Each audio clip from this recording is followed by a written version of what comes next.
I'd like to call this meeting to order. Adequate notice of this meeting has been provided by a posting on the bulletin board in Village Hall, by mail to the Ridgewood News, the Record, and by submission to all persons entitled to same, as provided by law, of a schedule, including the date and time of this meeting. Roll call. Councilman Hache. Here. Councilman Voigt. Here. Deputy Mayor Seaton. Here. Councilwoman Walsh. Here. Mayor Knudsen. Here. Just for the record, it's November 1st, 2017 meeting. Please stand for the flag salute.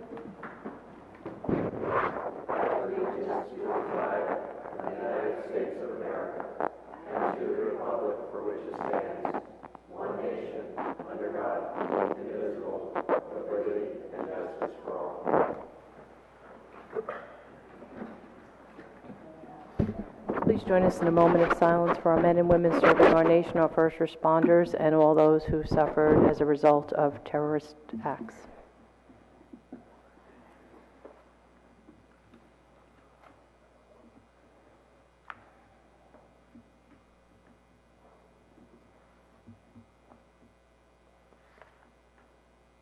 Okay. Thank you. We'll begin with public comments, not to exceed 3 minutes per person, for a total of 40 minutes. Good evening.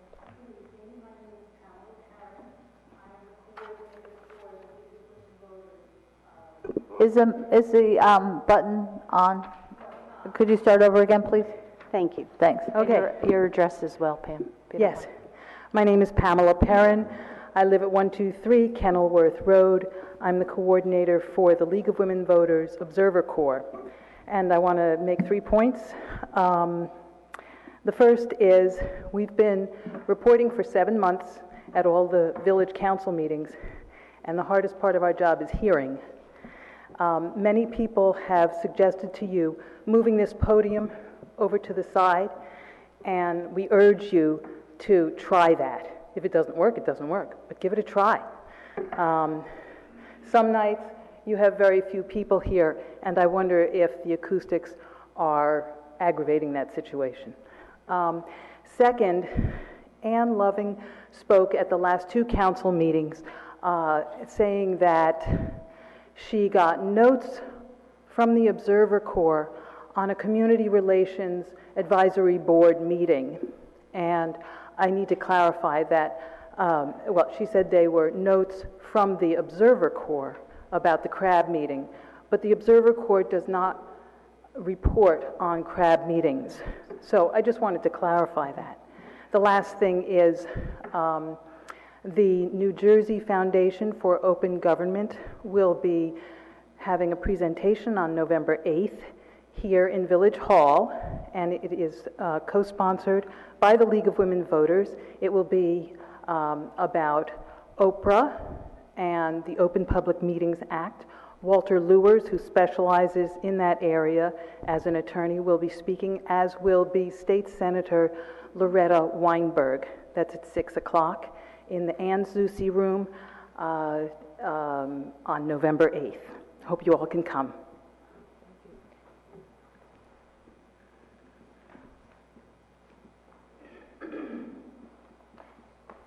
Greetings. My name is Dave Shaw. I live at 33 North Hillside Place in Ridgewood. Have been there for 39 years. And at the outset, let me give you my personal appreciation for your serving on council. I know it's not an easy job. It can be contentious, it can be time consuming, but it's a necessary job, and we're thankful that there are people willing to do it. That said, I'm seriously concerned about council's plans to reconfigure the train station parking lot, which currently has a 35-foot wide grass plaza. This is a graceful plaza replete with a serpentine sidewalk, trees, and a large decorative urn. In short, it's a restful, park-like refuge of green, which is a tribute to the community. In this hectic age, It's too bad we don't have more places like this.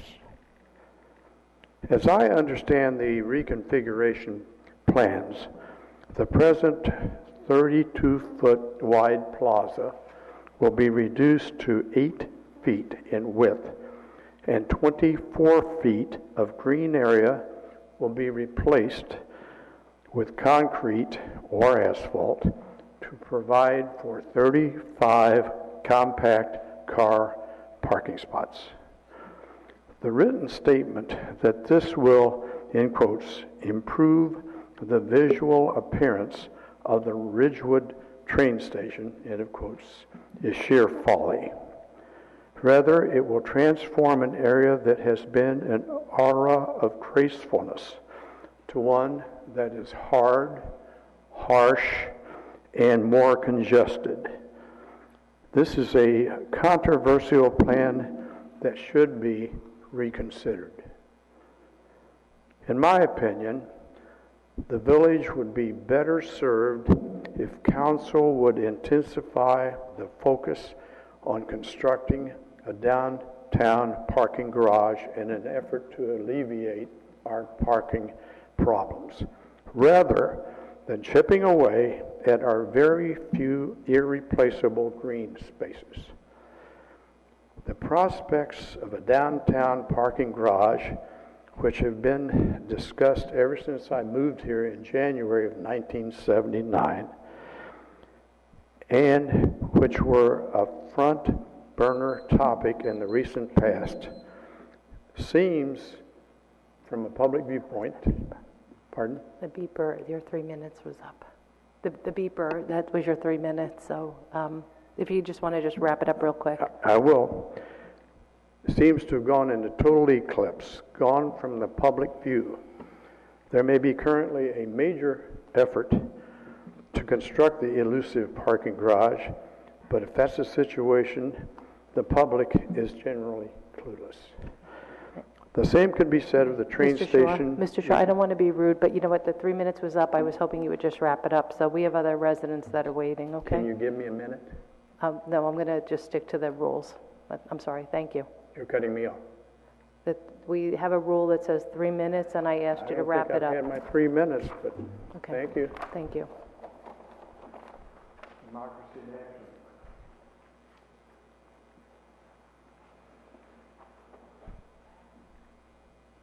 Good evening. Ann Loving, 342 South Irving Street. I'd just like to thank Ms. Perrin for clarifying. I certainly did not say the League of Women Voters Observer Corps.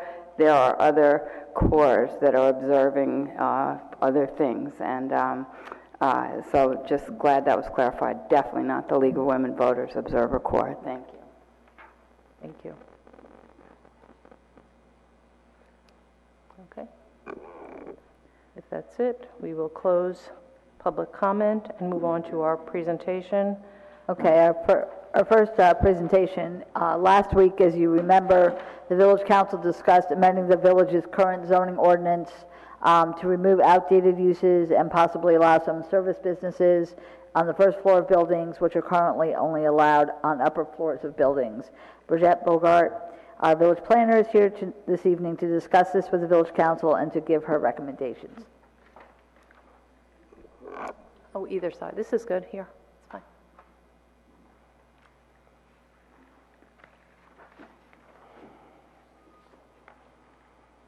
Good evening.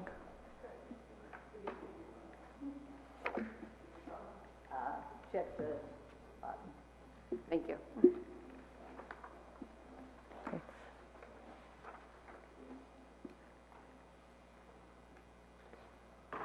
So my understanding is the reason I'm here tonight is to discuss modifications that may be necessary to the zoning ordinance to encourage redevelopment, re-tenanting of the downtown business area. So just in the way of background, I had received a letter regarding some vacant storefronts, and another business in Ridgewood is also in the process of relocating. And what's happening is because we have our master plan is designed to encourage a retail environment and support more pedestrian foot traffic. And so certain types of businesses are requiring variance relief.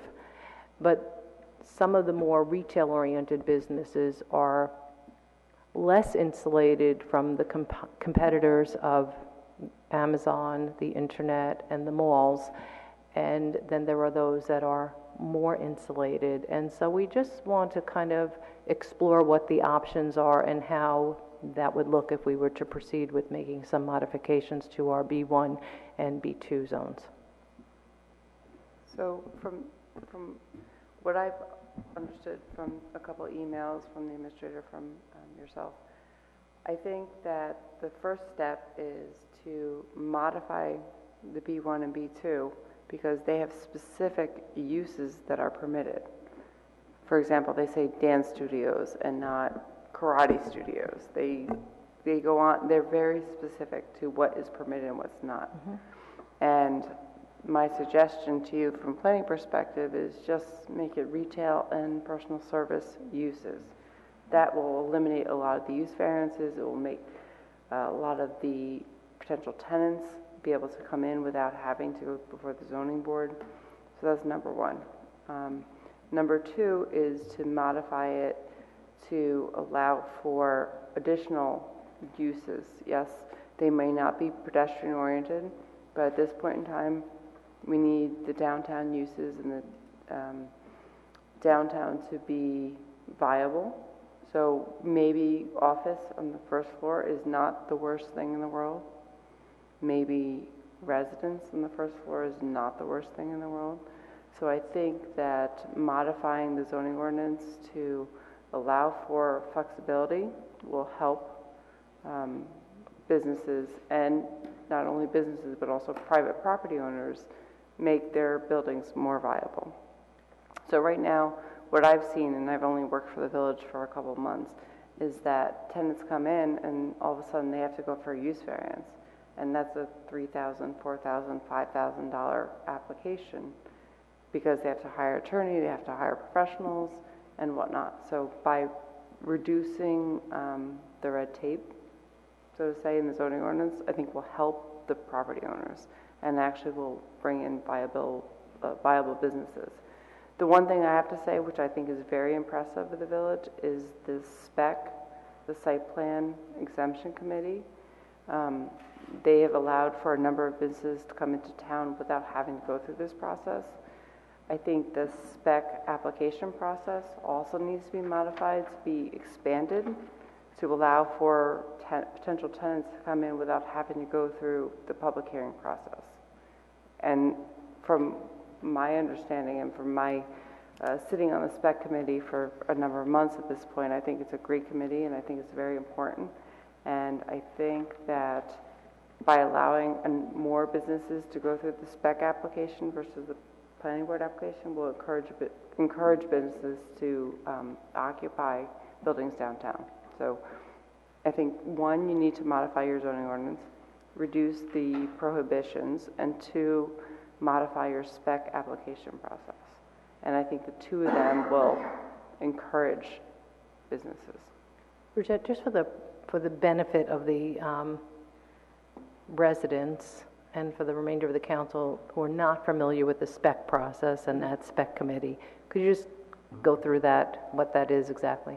Sure. So the ordinance right now, the village code permits certain applications to go through the site plan exemption committee, SPEC, if they are not building a new principal building, if they're not changing the outside, if they are not modifying circulation or pedestrian or vehicle circulation, and if they don't require variance. And so it allows for new tenants to come to town without having to go through the full-on site plan process. And since I've been here, I can't tell you how many tenants or potential tenants have said, this is amazing. It saved me so much money, and I didn't have to go through the whole full hearing process, and I can just come into your town.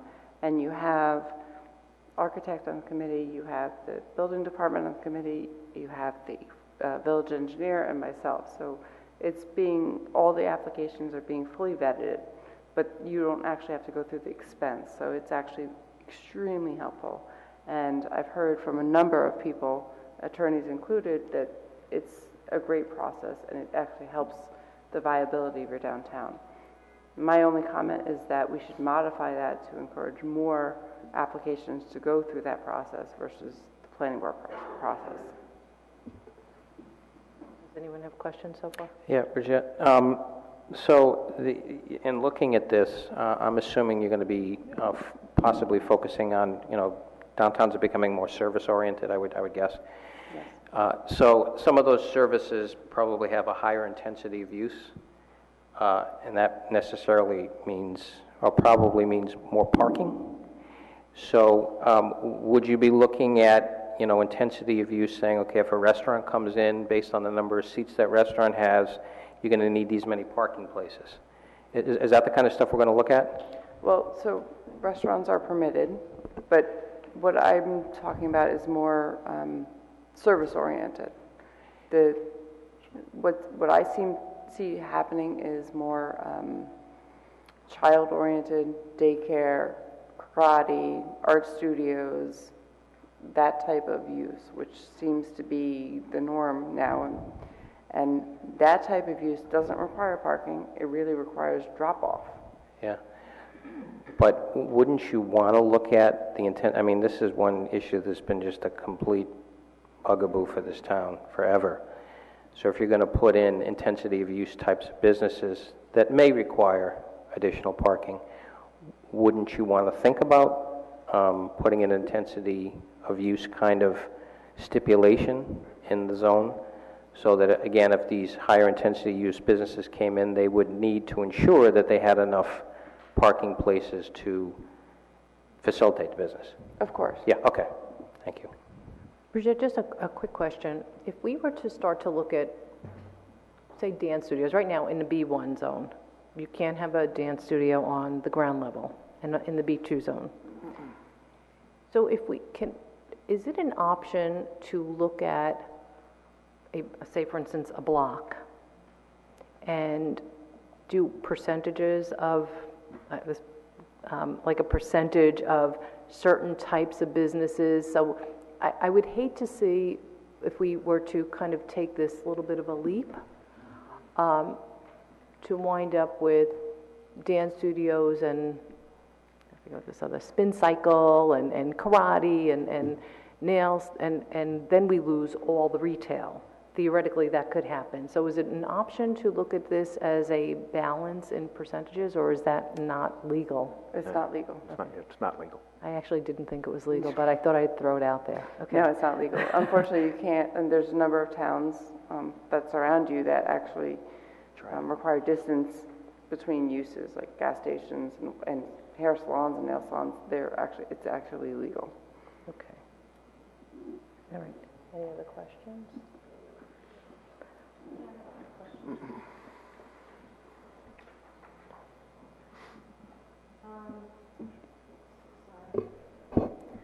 So one of the challenges over the years that we've had is the landlord data, and we really have no access to possible viable rentals that were turned down by the landlord in favor of something that, with a zoning change, would be perhaps a better fit for them, but not necessarily for the downtown. So how do you propose gaining that data so that we're not, lopsiding our zoning ordinances?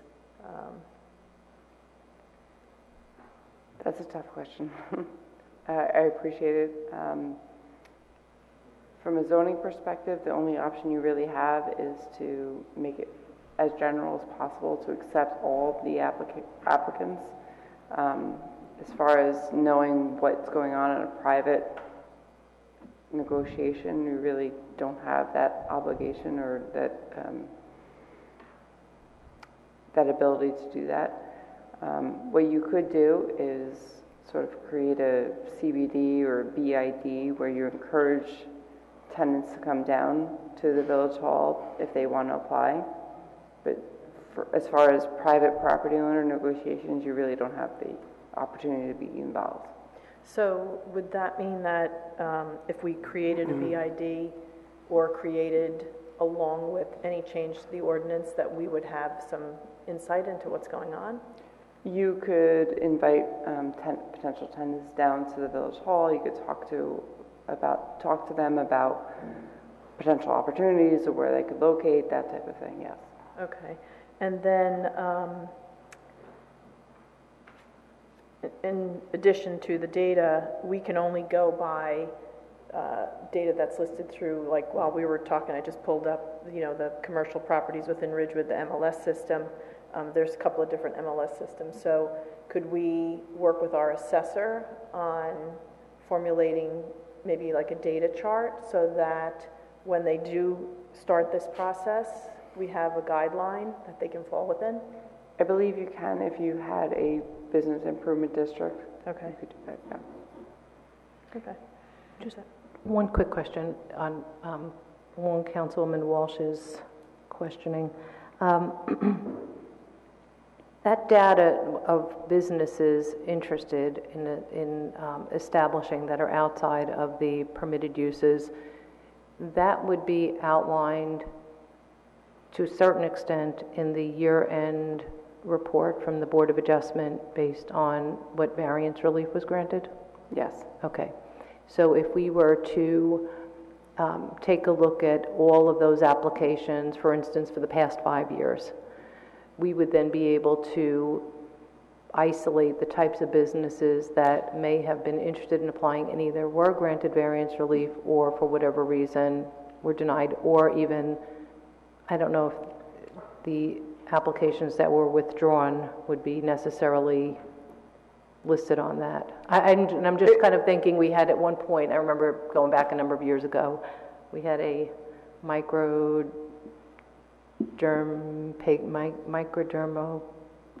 dermatology pigmentation, which is actually tattoo artist. It's a tattoo artist. So she was doing pigmentation.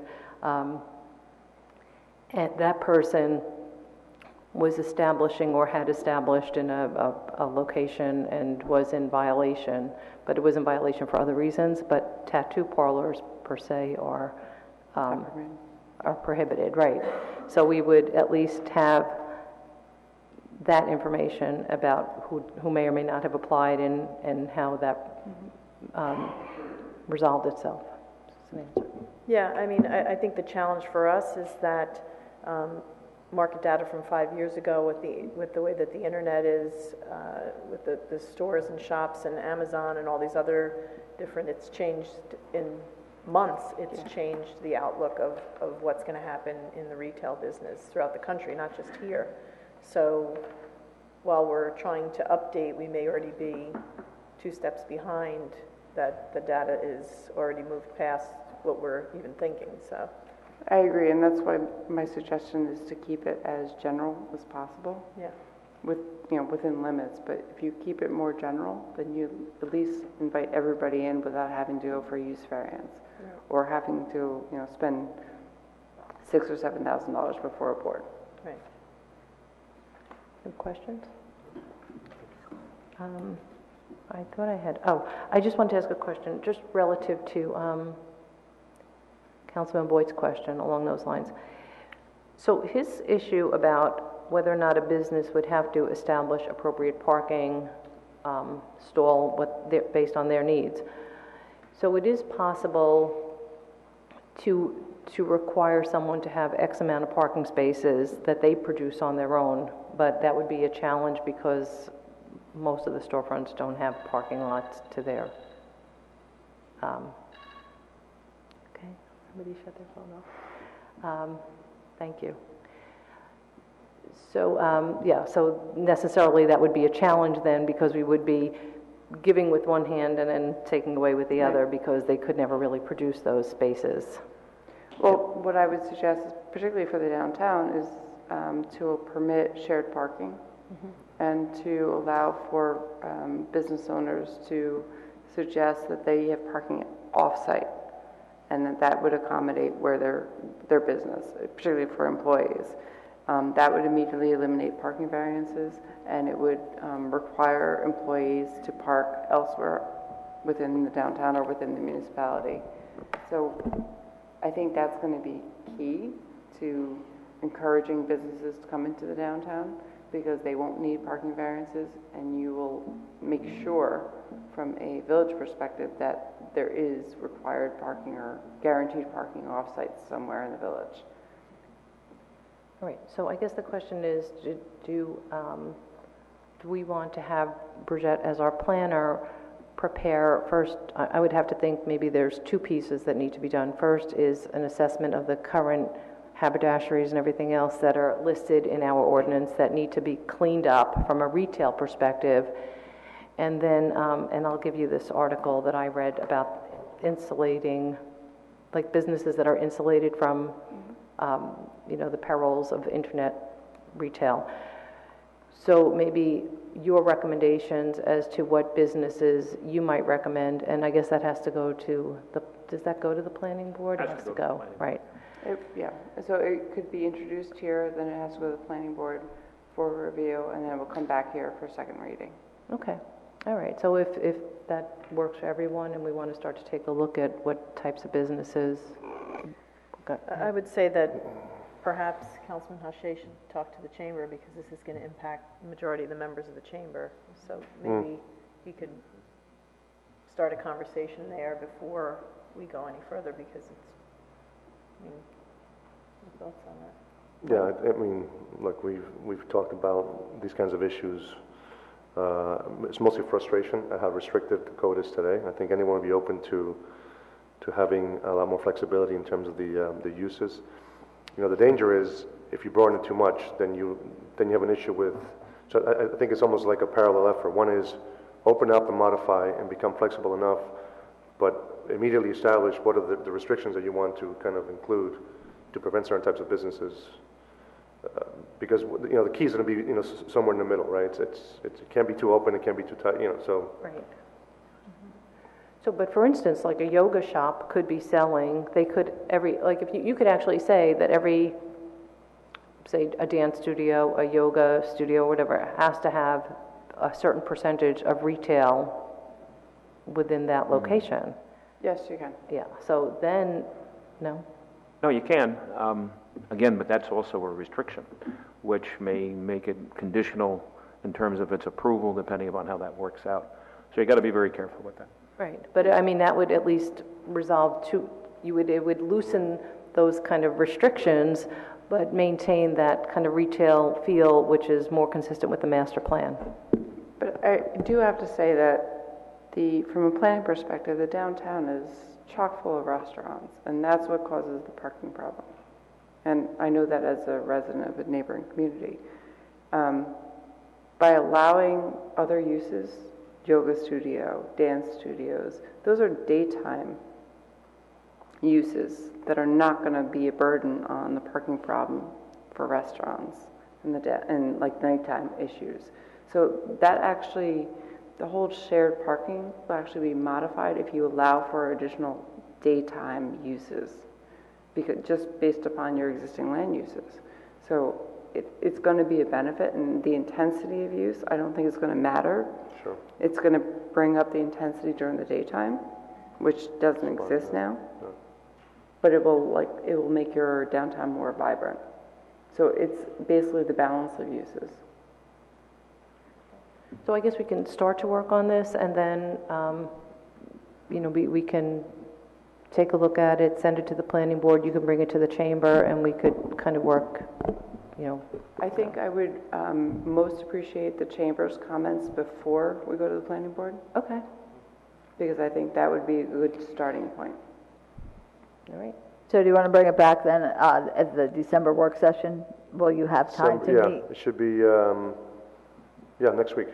Okay, so you could get that information and you could get it to Bridget, and then possibly you could do like a draft ordinance for December 6th, which is our work session, and then and be here so that you could discuss what you're recommending or suggesting, and they can discuss it, decide what they like, what they want to change, and then we could introduce it in December, if you agree.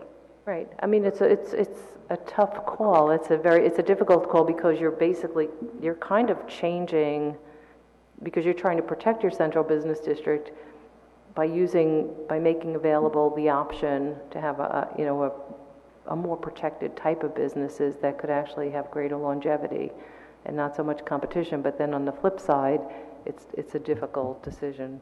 So does it also work the other way as a tool? I mean, in terms of, say we have 75 restaurants, do we just say, look, we're not going to allow any more restaurants? It doesn't work that way. You can't do that. Every property owner has a right to do what they're entitled to do. I can say that I've written a number of ordinances where I've relaxed the regulations to encourage business development, and it's never once gone bad. Mostly I've done sign ordinances where just relax it because you want to have commercial advertisement, and it's been fine.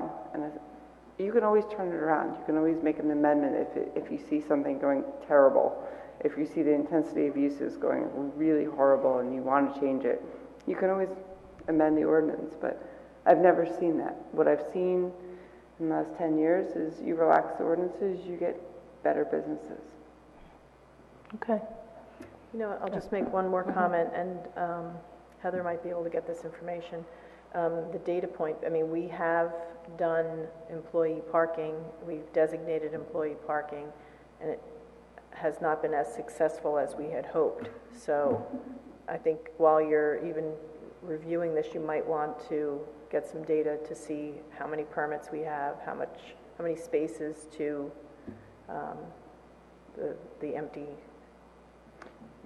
properties might be useful. Can I ask if there's specific employee tags? Yes. And there are, and they have to go to a specific place. Yep. Yeah. Do they get tickets if they're not in that place? No, if you're an employee and have the tags, you can park in the spots. You have to pay the employee rate, which we reduced for them. But are they in a specific? Yeah. Yeah. Yeah. And they they're don't sitting do that? vacant. Yeah, they're sitting vacant. So we recently decreased the amount because residents and shop goers were, opining that there are all these vacant spots when they were looking for a spot. So, but I think the two have to go hand in hand. If we're going to be changing these things here, we've already, extended the olive branch, and the employees are still not. So it's interesting, Bridget, maybe you've seen this somewhere else, but it's a baffling situation because we have set aside initially 60 spaces that are designated for employee parking only, and because they weren't being utilized, we scaled them down. So, and according to the data that we have, the hang tags that will support all of those spaces have been purchased. So people should be parking in them. Right. So what's happened is that, because one of the biggest problems that we have in terms of the parking distribution in town is that employees are the ones that are taking up the best spots. They get there before the customers get there because they're there before the restaurant or the store opens. Yep. So we were hoping that by providing this parking, off-street parking, specific lots, designated spaces in a particular area, not only that, a half price, so 25 cents an hour instead of 50. We were hoping that people would be just flocking to these spots. Yeah. So what's happened is now we've aggravated the problem because those spots are not being utilized and they're still parking in the street where they shouldn't be parking. Have you seen that anywhere else? Every town. Okay. Nobody wants to So walk. it's not that unique, okay. As healthy as everybody wants to be, no one wants to walk. No. Do you have a parking authority? Yes. And do they check and make sure people aren't repeat parking? Yeah. Sure. Yeah. And you still have a... Okay. You would think that this is a self-motivated effort, because if I were a business owner... I would not want my employees... And I had my employees parking right outside the door, impacting, a negative impact to my business, I'd fire anyone who engaged in that practice and refused to walk the 3 blocks. And just coincidentally, I think the village manager and I were standing outside last weekend, and someone came up and they were complaining about a ticket that they received, and they were an employee of the Central Business District. And when the question was posed, where did you park? Where did you get this ticket? Oh, I was right outside the door. I was working, and my car was right outside. And I really became, I said, we really work very hard to stop this practice and to provide ample opportunity for employees to park and leave those spaces open for your customer. And so now you have a ticket, and I really almost don't feel bad, but because we've really made, really worked very hard to do this. But in any event, I think that, it's to their own detriment that they permit that practice to I continue. agree. It goes to the business owner. And it used to be easier for employers to be able to track that, because if people are stepping out every 3 hours To feed the meter. to feed a meter, then they're doing it. Now we've, kind of made it a little bit easier by having, part mobile, so you don't even have to get out. Yeah. That's just a waiting game to see if the parking enforcement catches up to the fact that you've been using the app and been there for more than 3 hours, so. In any event, all right, so we'll get this process started, and we'll hear back from Councilman Hache as well from the chamber, and we're good. Perfect. I'd love to hear from the chamber first, and then we can move forward. Okay, great. Thank you. Thank you. Thank you. So our next item is the Valley Hospital litigation settlement.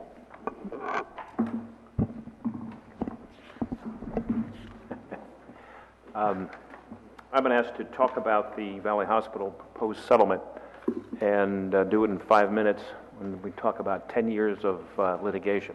I'm kidding about the 5 minutes because it is going to take some time to explain what the parameters are of the proposed settlement agreement. But actually looking back, just by way of history, litigation began in this in 2000, the process of which was the subject of litigation began in 2007. So it's been about 10 years that the hospital has been working toward an expansion, and along the way there's been at least 2, possibly maybe 3 separate litigations that have been involved with that proposed expansion. But the most recent litigation was started in 2015 after the Village Planning Board had denied a new application for a master plan amendment.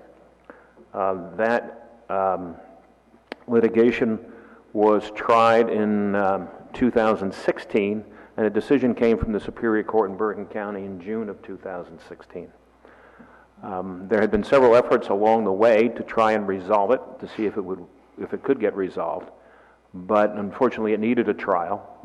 And I would say that the respective councils that were in office during that time period were apprised of the litigation and the matters that were involved in the litigation. I know this council has been apprised and had discussed along the way the settlement discussions that have occurred over the course of the last year. And I think that it's been the effort by this council to make sure that the public was aware of this, and we wanted to make sure that the public understood what this was about and what the settlement discussions have been involved. So, as I said, there was a decision in June of 2016. The village appealed that decision on an interlocutory basis, which means it was before a final judgment was answered or given, and we appealed it in July of 2016. It's not usually granted, but the appellate division granted our interlocutory appeal, which means didn't mean we won, it just means that they took our appeal before a final decision had come. And once we did file an appeal and they took our appeal, the Civil Appeals Settlement Program channeled us to settlement negotiations to see if it could be resolved. They basically started in November, December of 2016 and continued through to September and October of 2017. And that's what brings us to this point today. After the Civil Appeals Settlement Program process had begun in January of 2017, the village was advised by Valley Hospital representatives that they were filing a certificate of need, which is an application to the State Department of Health to move the hospital, which is their acute care inpatient services, the emergency room, and a number of other related services, over to Paramus, because they had become the owners of about 26, now 28 acres of contiguous property over in Paramus, and that their intent was to move the hospital services over there. Many people thought that was going to resolve all this, but it still left the issue of what was to happen with the Valley Hospital campus in Ridgewood. And in discussions with Valley Hospital as part of the settlement, the appeal settlement program, Valley Hospital represented that they wanted to maintain the same facilities that they had at the Ridgewood campus, even after they were to move, if the certificate of need was granted and they were permitted by the State Department of Health to move. So with that, discussions began about how to resolve the litigation and decide what was to happen.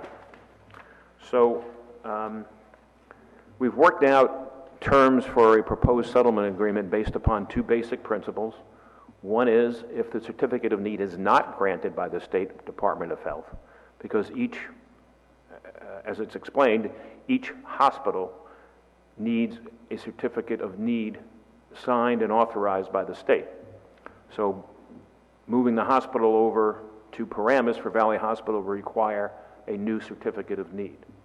They filed for that in February 1 of 2017, and it does take about a year for that to happen. In fact, I think the public hearing on that certificate of need is scheduled at the high school on November 13th at the campus center in the high school, in case anyone is interested. As I said, the proposed settlement agreement basically has two aspects to it. One is if the certificate of need is not granted, and the other one is if the certificate of need is granted.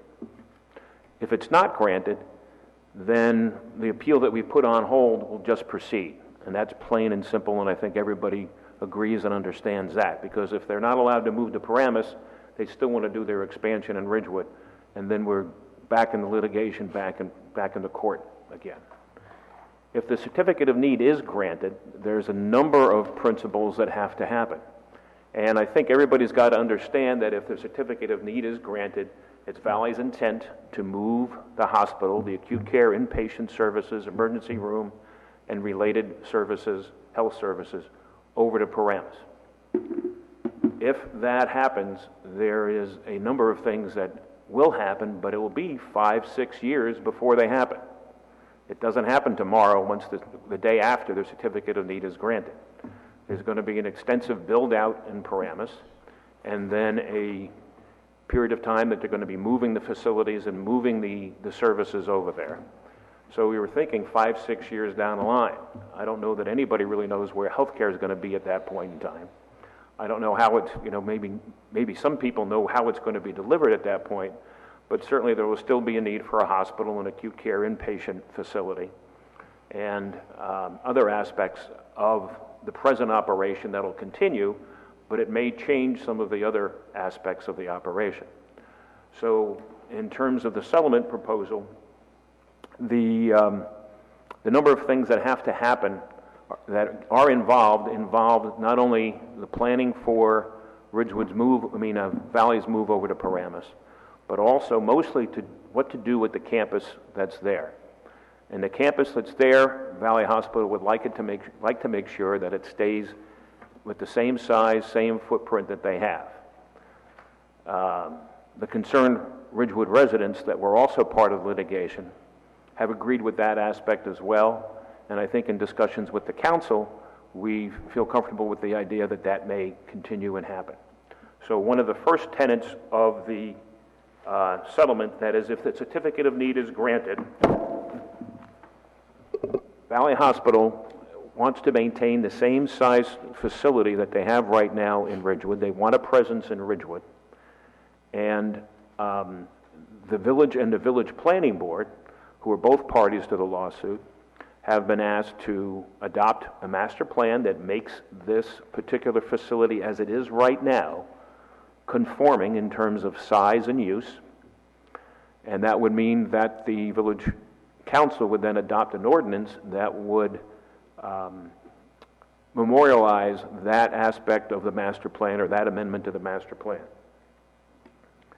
We would do that within a certain time period, and that way what is there now is no longer a non-conforming structure or facility, and that gives some consistency to the use to the facility that's there, in the eyes of the zoning of the village, because that's what the lawsuit was really mostly about.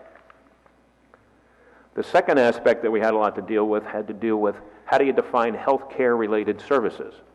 Because although the hospital is moving over to Paramus, what is going to be the use of the facility that remains in the village after 5-6 years and after the hospital actually moves? So it's Valley's intent to use that for healthcare related services. And we had concerns about that from the standpoint of just what that meant and what was going to be involved in that. There are a number of things that they have talked about and that we've discussed and agreed to. Urgent care is one of them. Behavioral health, nutrition programs, ambulatory surgery, diagnostic imaging, laboratory services, subacute care, possibly nursing home facilities, some possibly daycare services, and senior citizen programs. Those were the uses that we've defined and made a part of the settlement agreement. One of the other aspects is that if the State Department of Health allows acute care hospital services to remain at the Ridgewood facility, they would allow for some of that, or if they allow for some acute care services there, Valley Hospital would want to do that. And we've considered that and find that acceptable. Two of the concerns that we've had to do with use of the facilities and the beds that remain there. And with the proximity of Ben Franklin Middle School, some of the concerns were for inpatient psychiatric, inpatient substance abuse, and there's been an understanding, and as part of this agreement, that it's not Valley's intent to utilize the facilities there for either of those.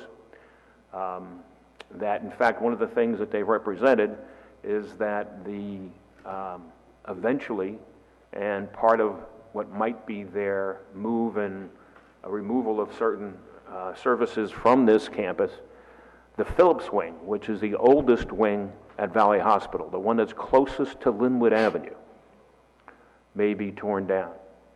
That has been a tenet of their position with regard to the need for the upgrade for Valley Hospital all throughout the litigation, that the Phillips is a very old wing. If anybody's ever been in the hospital and has been in the Phillips wing and stayed there, or at least had a family member or someone there, it's antiquated. It needs refurbishing. It needs some help, and it may be that is something that they deal with from the standpoint of rehabilitation or reconstruction, and possibly demolish it. One of their interests, and one of the things that is part of the settlement agreement, is that Valley Hospital intends to work some type of relationship out so that when they rebuild that structure, if they take Phillips down, they rebuild it for senior residential services, senior assisted living services. That is certainly something that is a welcome thought by this council in terms of providing resident quality housing for seniors at that location. We think that would be a good site for it, and I think it's a positive to the community, and we're happy that Valley is thinking about that.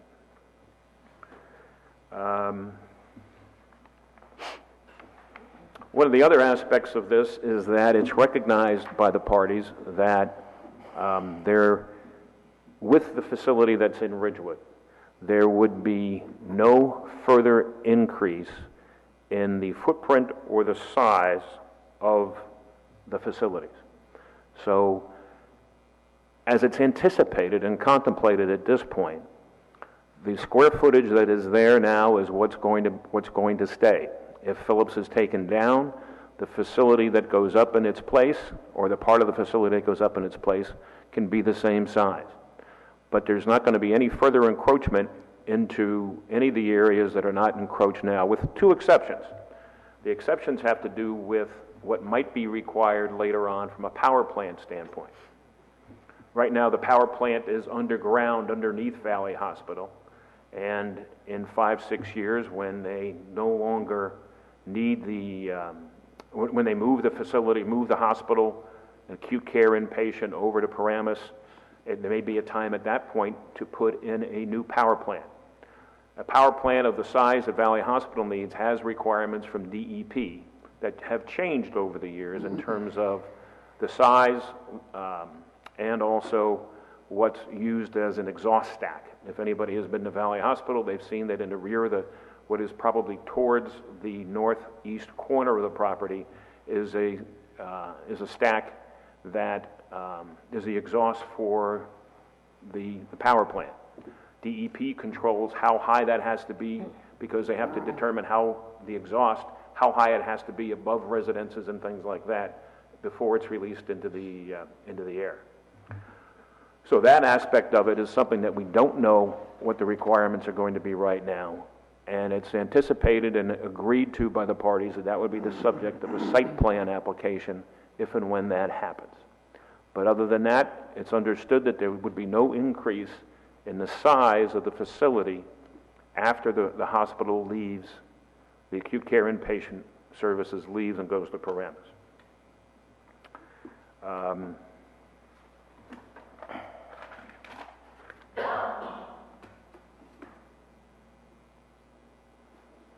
One of the other things is that there is, about the power plant, if the power plant is changed to an above-ground power plant, the existing power plant, which is underground, will be demolished and taken out. Valley has agreed that that's not going to be used for beds, that it's going to be used for storage and other things for the uses, the healthcare services that are going to be provided there in the future once the hospital services move out.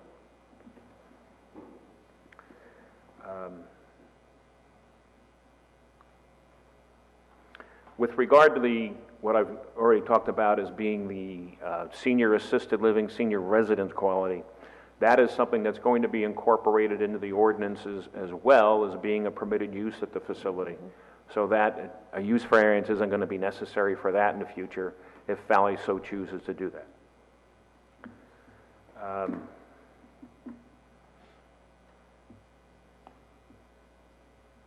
So the square footage has to be maintained at the facility, and the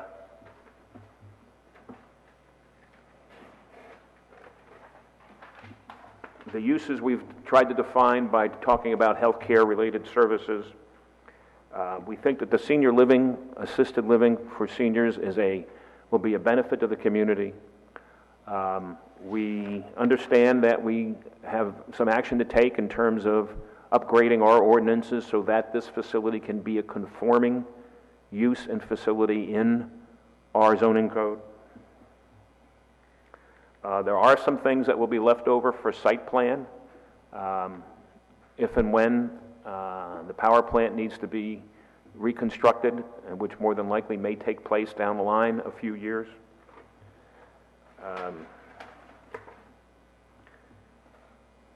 The interest that the council has always had has been the interest in what's been in the benefit to the community, particularly the residents that are in the area, and how this impacts them.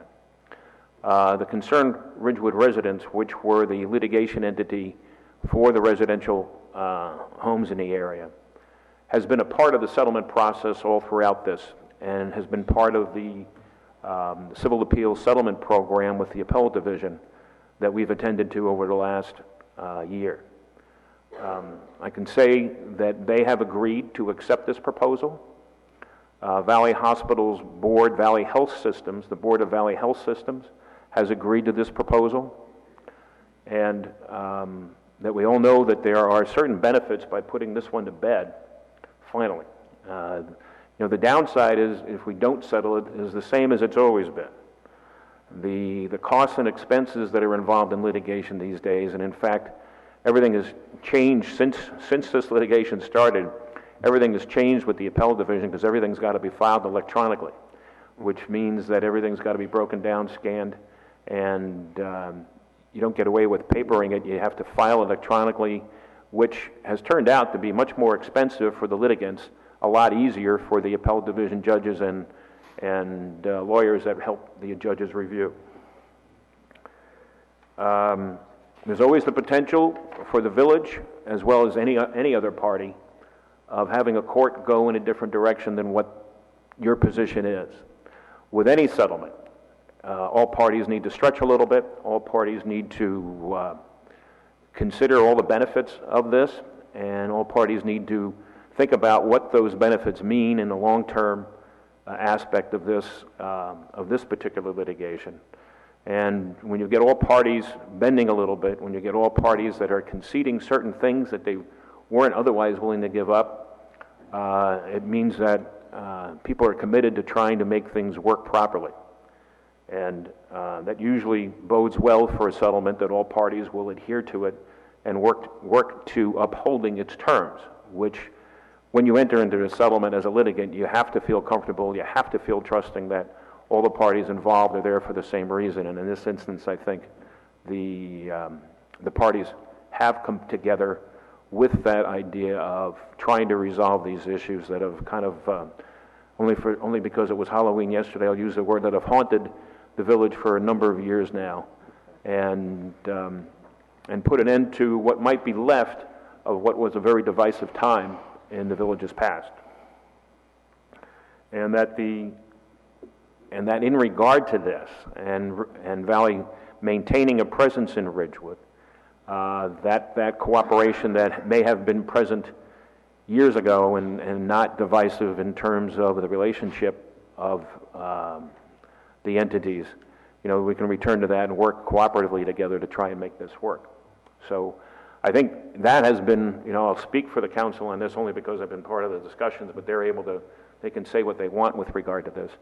But I think that's always been at the utmost import to the council in terms of the way that they've approached this, in terms of what they've thought was the best for the town. Like I said, we've had this on the agenda in closed session, I don't know how many times over the course of the last year and a half. And very thoughtfully, very realistically and rationally approached.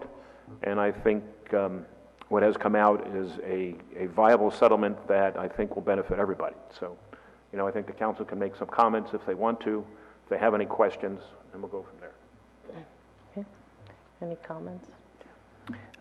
Matt, do we have any say as it relates to the type of acute care services they're going to provide at the Ridgewood facility? If the certificate of need is granted, and I've looked at the certificate of need, and it doesn't specifically ask for the certificate of need application. I don't believe it asks for any specific acute care type services. But if there are, it may be subject to some discussion, but we don't know that. We don't know where they're going to be with that. But most of the inpatient, with the hospital moving, the inpatient acute care moving to Paramus, Jeff, there are certain services that have to be attached to the hospital. Sure. That can't remain. So there may be a few things, but are we going to have a say in it? We can have the discussion once they decide that, but we've kind of worked out an effort in the settlement agreement to define what healthcare related services are and what they're going to include. And that part of it is one of those things to be seen, but I can't imagine that it's going to be something that, the ones that we were worried about or concerned about were dealt with. And I think that, hopefully, they'll be using that same judgment in terms of what they're able to do there that we've had throughout these settlement discussions. Yeah. So I don't think we're really going to have a say, but at the same time, I don't know what would be left over that they wouldn't move over to Paramus that they might be able to maintain there. There may be some things, but I don't think it's anything that's going to be impactful in a negative way to the residents in the area or to the school. Well, I'm just thinking, I don't know, I can't identify any services that would probably do this, but there may be some services that create more traffic than others. And that's something we might want to, look at and see whether or not they'd be willing to say, okay, well, if that's going to create that much traffic and create problems in that neighborhood, maybe it's better served in Paramus as opposed to Ridgewood. Yeah, my feeling is that Valley Hospital is now open, not that they weren't before, but they're now open to discussion with regard to any of those items. Yeah, okay. And throughout the trial, the biggest traffic grinder was the emergency room, which definitely has to move with the hospital. That's a requirement. So. But there was plenty of other concerns with regard to that, and certainly we'll bring that up once we find out what if any acute care services are going to be there. Thank you, Matt, for the update. I appreciate it. I'm sure everybody else does too.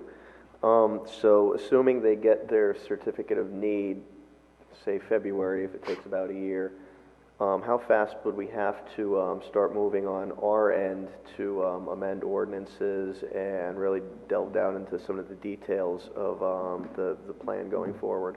You know, it's funny, all these cases, Valley Hospital, when the decision came down, you know, the border litigation lawsuit, they all have time periods. And we've agreed in this settlement agreement that within 90 days, the amendment to, that's 3 months, the amendment after the certificate of need is granted and there's no appeal to be taken from that, no challenge from any other hospital or other individual or third party in the area. Within 90 days after that, the planning board is to consider a master plan amendment. And then 180 days after that, the village council, if it goes that way, would adopt an ordinance consistent with that master plan amendment. So that's the time period that we'd be under. So it's, you know, 6 to 9 months in that ballpark. All right, thank you. I think it's important to really get past this time period of use. You mentioned it was very divisive, and I've been going to League of Women Voters candidates night for the Village of Ridgewood in one capacity or the other since 2008. And you know, the candidates get 3 questions from the league, and I think every 2 years they have one, and every year one of those questions has to deal with Valley Hospital. So it's been prevalent, it's been out there, and it's just been you know, it's really divided the community. So I think it's important for everyone to get together, look into this, and move beyond it towards a better future working together. So I think that's really important, and I'd like to thank everyone who worked on getting us to this point, and hopefully everything will work out. Matt, in terms of the assisted senior living, I think that will be a very welcome change of use, and I think we should do everything possible to facilitate that. But also related to that, with that change of use, does that then trigger a taxable event for Valley Hospital? Well, it may not. It depends upon how they set it up. It may be that they, you know, there's a whole number of different variations they could do. They could lease that out to an entity that would set it up and build it, and with that, it'd probably be a triple net type situation, whereas that entity would then have to pay the taxes. So, but any change from profit to nonprofit, I mean from nonprofit to profit making, would warrant a taxable event. So I don't have any questions, but we're at this point where looking at the settlement agreement, and I actually just wanted to thank Matt Rogers. This was, I can't even count how many meetings we... long effort. This has been a long haul, a lot of time, energy, and effort, and it's a moment when you really appreciate having good counsel. So thank you. Well, I want to thank the council, because the council, particularly in dealing with this, and the CASP, the Civil Appeals Settlement Panel, in terms of dealing this, you know, the approach was rational, the approach was realistic, and I think that certainly helped the process along. So this council deserves a nod too. Thank you. But thank you. Okay, so with that, we are moving on. Okay, the first item for discussion is under Ridgewood Water, awarding a contract for professional design services for the Ames Tank rehabilitation. The Ames Tank is located in Wyckoff. They went out for quotes from qualified engineering firms, and DJ Agarian of Fairfield, New Jersey was the low amount at $47,300. It's critical that the improvements be made to this tank prior to January 15th, 2019 because of an administrative order of consent, which the village and the U.S. EPA agreed to in May 2016. The funding for this is in the water capital budget. Okay. Questions, comments? Okay. The other thing that I did want to mention is we will add a resolution then for the settlement agreement for next week for the Valley Hospital. Yes, That'll absolutely. be the formal vote on the settlement agreement, and I'll write the resolution and submit it to the council. Very good. Okay.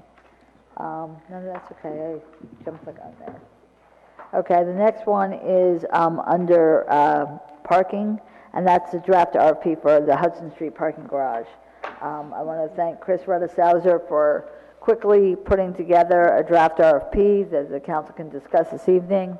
And so if you want to take I'm sure you have looked at it, and I just wanted to know if there was anything that you wanted to change within this design criteria or anything else that's requested, and we could do that before it goes out for proposals.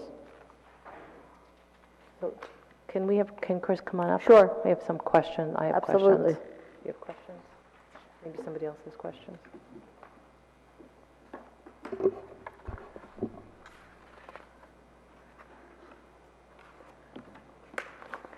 Good evening. Good evening, Mayor and Council. I don't know if you've seen the full package of the RFP. I just finished it late today. I did send it up to Heather. I don't know if she had a chance to send it to you folks, but it just has the appendices and the exhibits. Those are some of the minor things that have to belong with it.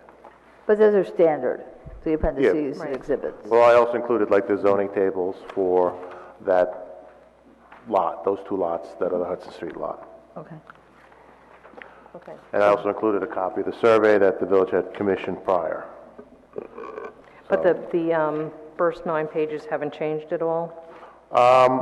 They may have changed a little bit because Parking Utility Director Bob Rooney had reviewed it, Heather had reviewed it, both had made minor comments, some language clarifications, and those I had incorporated. Okay. So why don't we just start if anyone has questions? Chris, the timing of this? Timing. Timing, working with Bob Rooney, he's recommended a bid receipt date of Thursday, December 7th.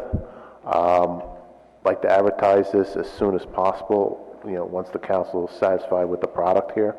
So that we're not going to make this Friday's Ridgewood News. However, we may consider the Record or the Star Ledger to get a greater circulation. Once the ad is let, we'll also send it to the bid services that we normally deal with. There's about half a dozen. They're nationwide. It gets the request for proposals out in greater circulation. So we should have, if we're lucky, we may have a number of them to look at by December 7th. That's the intent. Whoever's interested, they should submit, and they'll be forwarded over to members of the council to take a look at and see how each respondent, I can't speak for anyone right now, how they present themselves, how they present their ideas to achieve the goals presented in the RFP.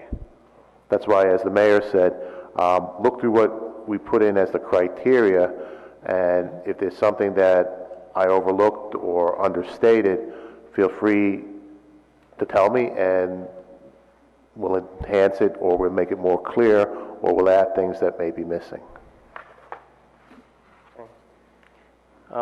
Yeah, I don't, just as a thought is that the design criteria, I know we have a whole bunch of bullet points here.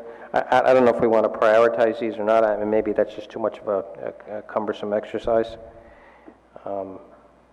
But, some of these look like some of these pop out to me, the aesthetics, obviously, the size of it, that kind of stuff. I mean, just a suggestion. I don't know how we would do that. Well, I do say that I do mention that aesthetics are absolute critical. I do have language in there that it needs to blend in with the neighborhood that surrounds the Hudson Street lot. How that's interpreted by a prospective respondent, I can't say. Thanks. Deputy Mayor? Thank you, Chris, for turning this around so very quickly from last week. And I think you've done a fine job in encapsulating everything we found out throughout this journey to get us to this point. I did have one minor suggestion, though, the payment opportunities. I think Park Mobile is specifically mentioned. Yes, I did use that brand name. I have spoken with Bob Rooney, and we will be going out for possibly proposals or a bid for that type of vendor. That may be something that may be more a generic language term could be used, if that's what you're thinking. Yeah, that's exactly where I was going with that. So if it's not specifically them, if it's somebody else, that maybe just change it to like a mobile phone application, or something that Technology. pretty much says what it is, but makes it general enough that you don't really tie it to a specific company or a brand. I think that's a very good point. Let me see where I have that. I'll add it. I forgot where that is, page. I'm sorry, I was just working from memory. Didn't have to print out, it was just email. It's, so I went through there. it's page 3, item 3. Okay, Oh, yeah. 4.3, sorry. Maybe just have an electronic payment system? Is that? Yeah, we'll use, a cellular telephone, internet-supported mobile payment device or language. I'll probably use the same language that we have in the ordinances that govern that type of usage, because we did not use we used generic language, not a product-specific language. Right. All right, great, thank you. I think it's in there. It is? Oh, I didn't see Kia. Oh, it is, I'm sorry. It is. Okay. Councilwoman Walsh. You know what, the only thing I would maybe like to modify, because of the Thanksgiving holiday, and because we didn't even submit this for public notice yet, I mean, 30 business days, do you think that would be, or 30 days, so that we can, we're kind of getting into the holiday season. I would hate for people that are kind of winding down to be excluded if they just can't get their act together within the couple of weeks that we... Well, I don't even think this is 20 days. I don't know what the council meeting schedule is in December and whether... It's only December 6th for a work session. Okay, so, So, I mean, you're if gonna miss you it feel, anyway. if you want to add another week or two to it, I could change that. Yeah, because even if this was posted Friday, then I'm just kind of looking at my 5, 10, 15, 16, 17, 18 days, and then 2 days of the Thanksgiving week, so 19, it's kind of a short week there, because a lot of people take half days on Wednesday and take that Friday off, so, That's true. yeah. I mean, I think it's prudent to give that little Yeah. bit of extra time. That so would be my opinion. would the I council agree. like me to add just 2 more weeks, make it, I'll check the calendar for the 21st to make sure it's, I mean, I don't think the timing into December gets any better. I think it's actually worse. People start to kind of wind down after the first week of December, everybody kind of disappears. I mean, usually, I mean, so going deeper into December, I don't think it's going to be much of a benefit, It may give them, though, extra time to prepare it, that's all. Yeah, 'cause it's- And this way, perhaps, we'd get someone to bid or give an RFP that wouldn't have done so otherwise. I mean, that's my only thought.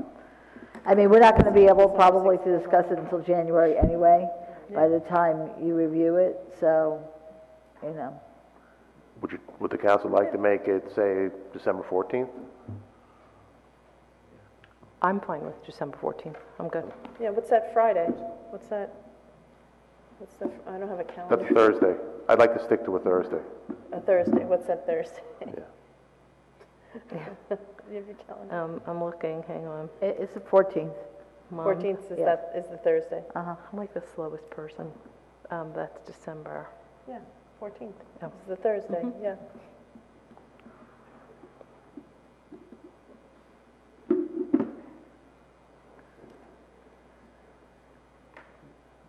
Okay, so we'll make it the 14th then? Yeah, I think, the more people that are involved in the process, the better. Okay.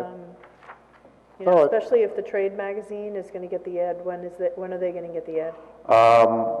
Like, so we use electronic services like Yeah. Construction Data News.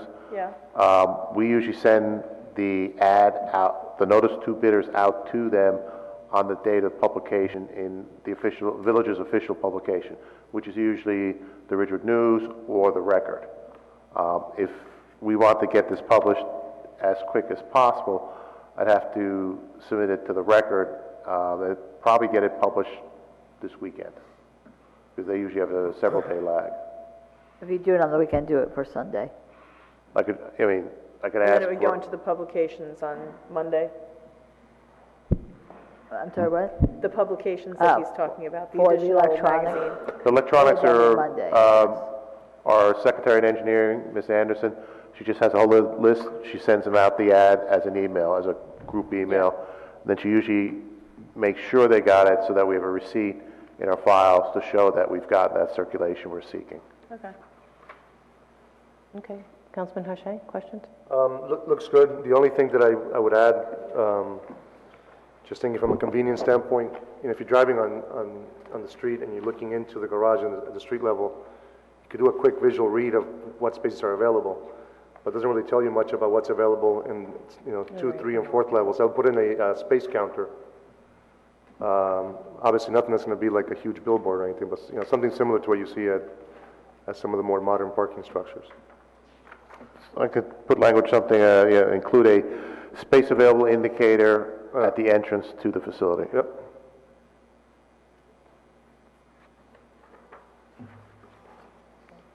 Was that it for you? Thank you. Oh, so, sorry.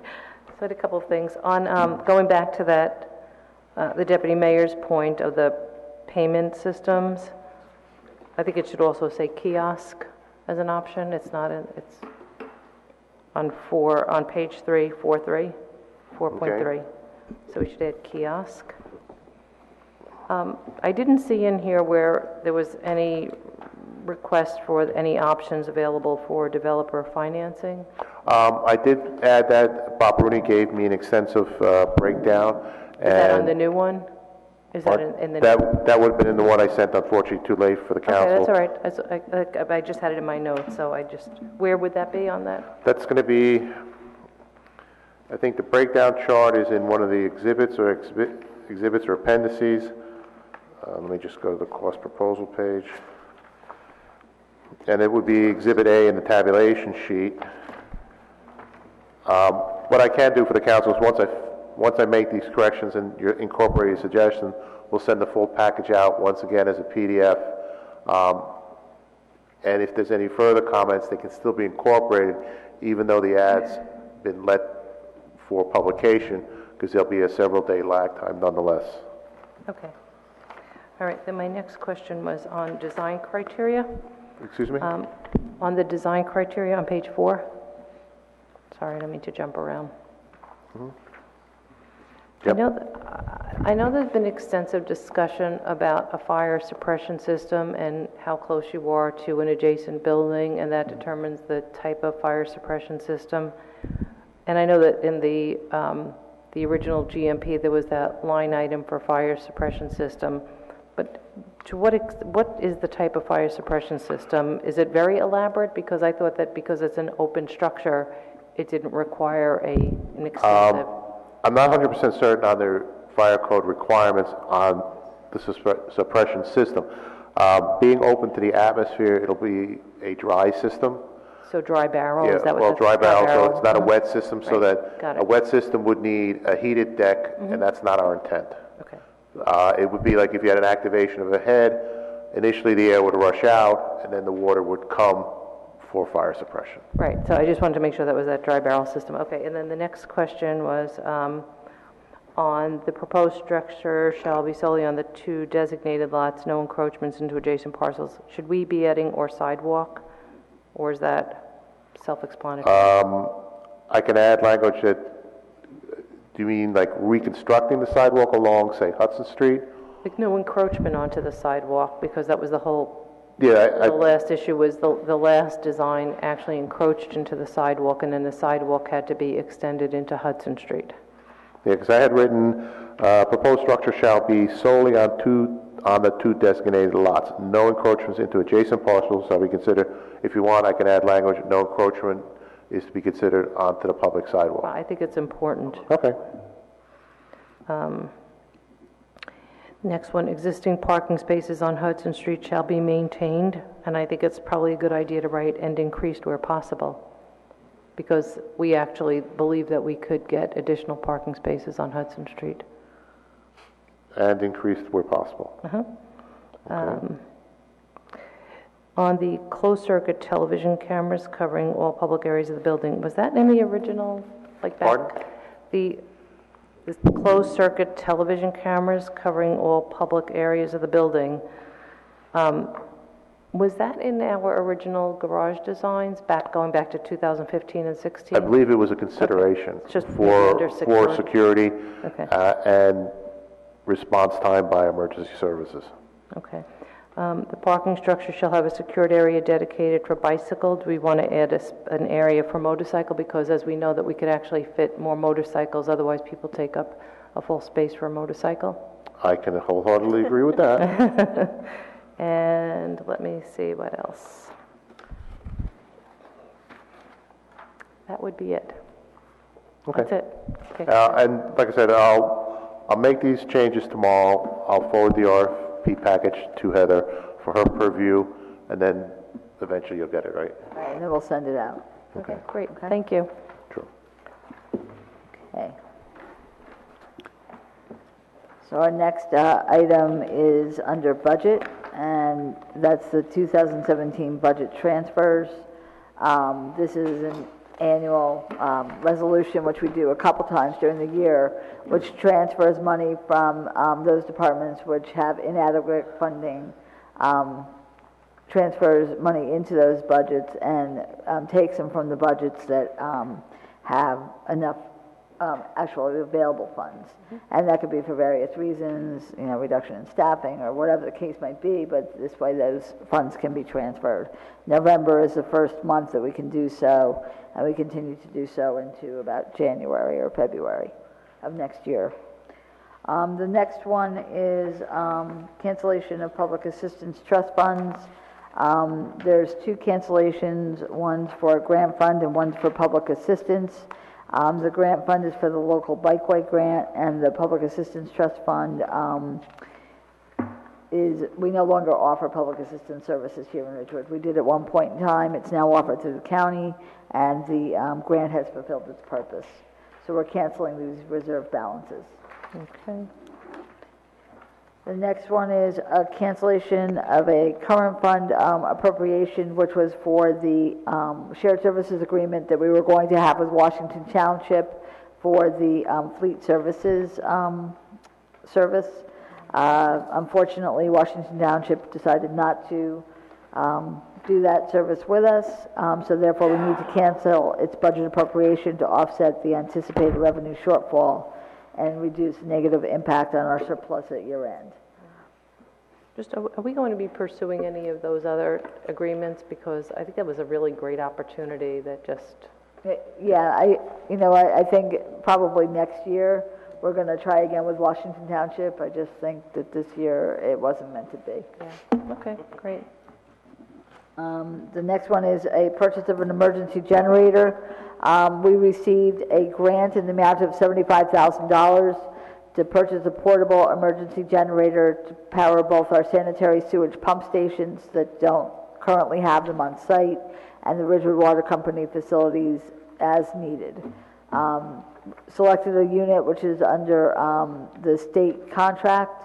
The selected unit will need minor modifications to suit our purposes, and the purchase of the equipment will be through United Rentals of Ridgefield Park, New Jersey, an amount not to exceed $86,000. Obviously, the funding for this work will come from the grant, but any additional funds necessary will be from Ridgewood Water. Okay, any questions or comments?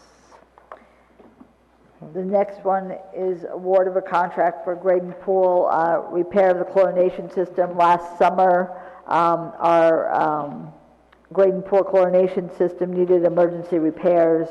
Thomas English of Jersey City was hired to do the repairs because he was the vendor who originally installed the system, and the amount is $4,952.50. Questions or comments? The next item is a removal of a portion of the bike path on Garber Square.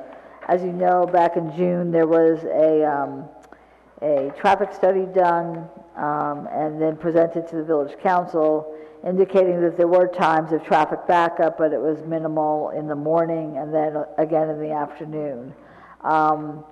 Their recommendation was that a portion of the bike path, the green bike path, be removed, basically going towards West Ridgewood Avenue. It would be the area in front of the Pease Library and coming into the Central Business District towards Broad Street.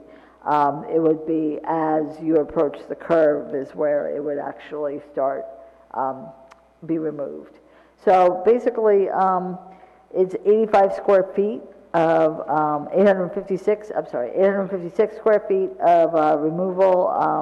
Basically, it would be coated with black street bond coating, and it's about $7,500 approximately. There's a whole nother thing we could do, which is milling and grinding and redoing that whole area, and that's a $19,100 cost.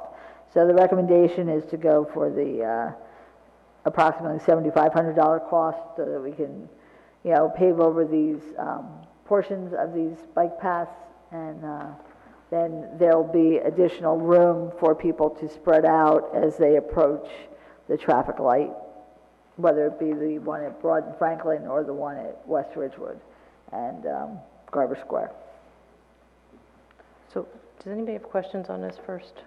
Well, with this, if we're just going to get rid of a portion of the lane, could we get rid of all of the lane and then put in like a share-all, so it would still exist, and instead of being solid green, you would still have the bike lane for the people who use the bike lane, but then people could still kind of share it and queue up from the light if they want to make that right-hand turn. The reality is, and that's what the report stated, if you remember, is that that's not what happens, and even when we had 2 lanes, that's not what happened, because as they go around the curve, it's actually a single lane. So all we're doing is waiting till it goes to the straight part of it and taking it off there. And that was the recommendation, again, of the police department, to allow for people to move over sooner, so that we don't have clipping of car mirrors on the sides and things like that. I'm going to have Mr. Ruthershauser come up as well, because I know he was instrumental in getting the complete streets passed in Ridgewood, as well as instrumental in the development of this bike lane. So if I can't answer a question, hopefully he can. Good evening again.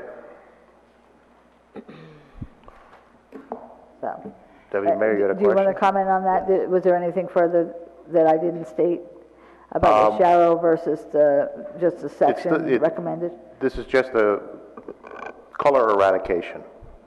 What you still have is, you're still going to have a shared lane, a shallow.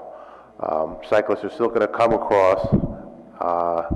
The green removal may make the motorists feel that they'll be more comfortable in moving over, but they still have to be careful not to tag a cyclist.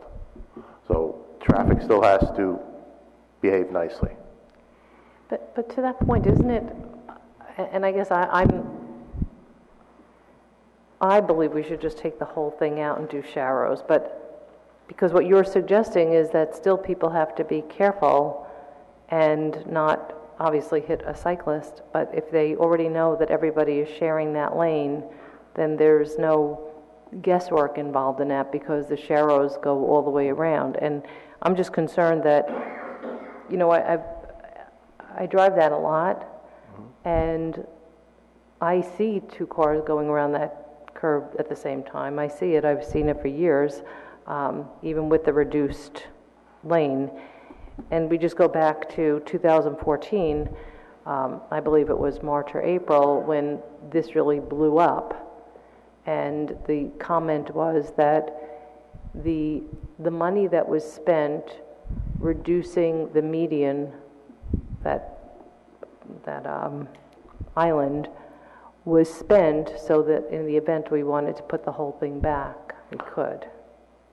You don't have, if 2 two cars may be able to maneuver side by side. That's because they're smaller vehicles. Once you put a truck or a bus in there, they can't. There will be a pinch action in the corner. And we've seen that before with vehicles. You know, a car may be able to, say, technically squirt around another car if it's small enough. The driver has a little bit of daring do about it. But if it's a truck, the truck's going to need much more room. You can't have two trucks or two buses or the larger vehicles side by side going through that turn. Questions? I have a couple of comments. Go ahead. Yeah, I may or may not be, but go ahead. So, I mean, this was brought to citizen safety.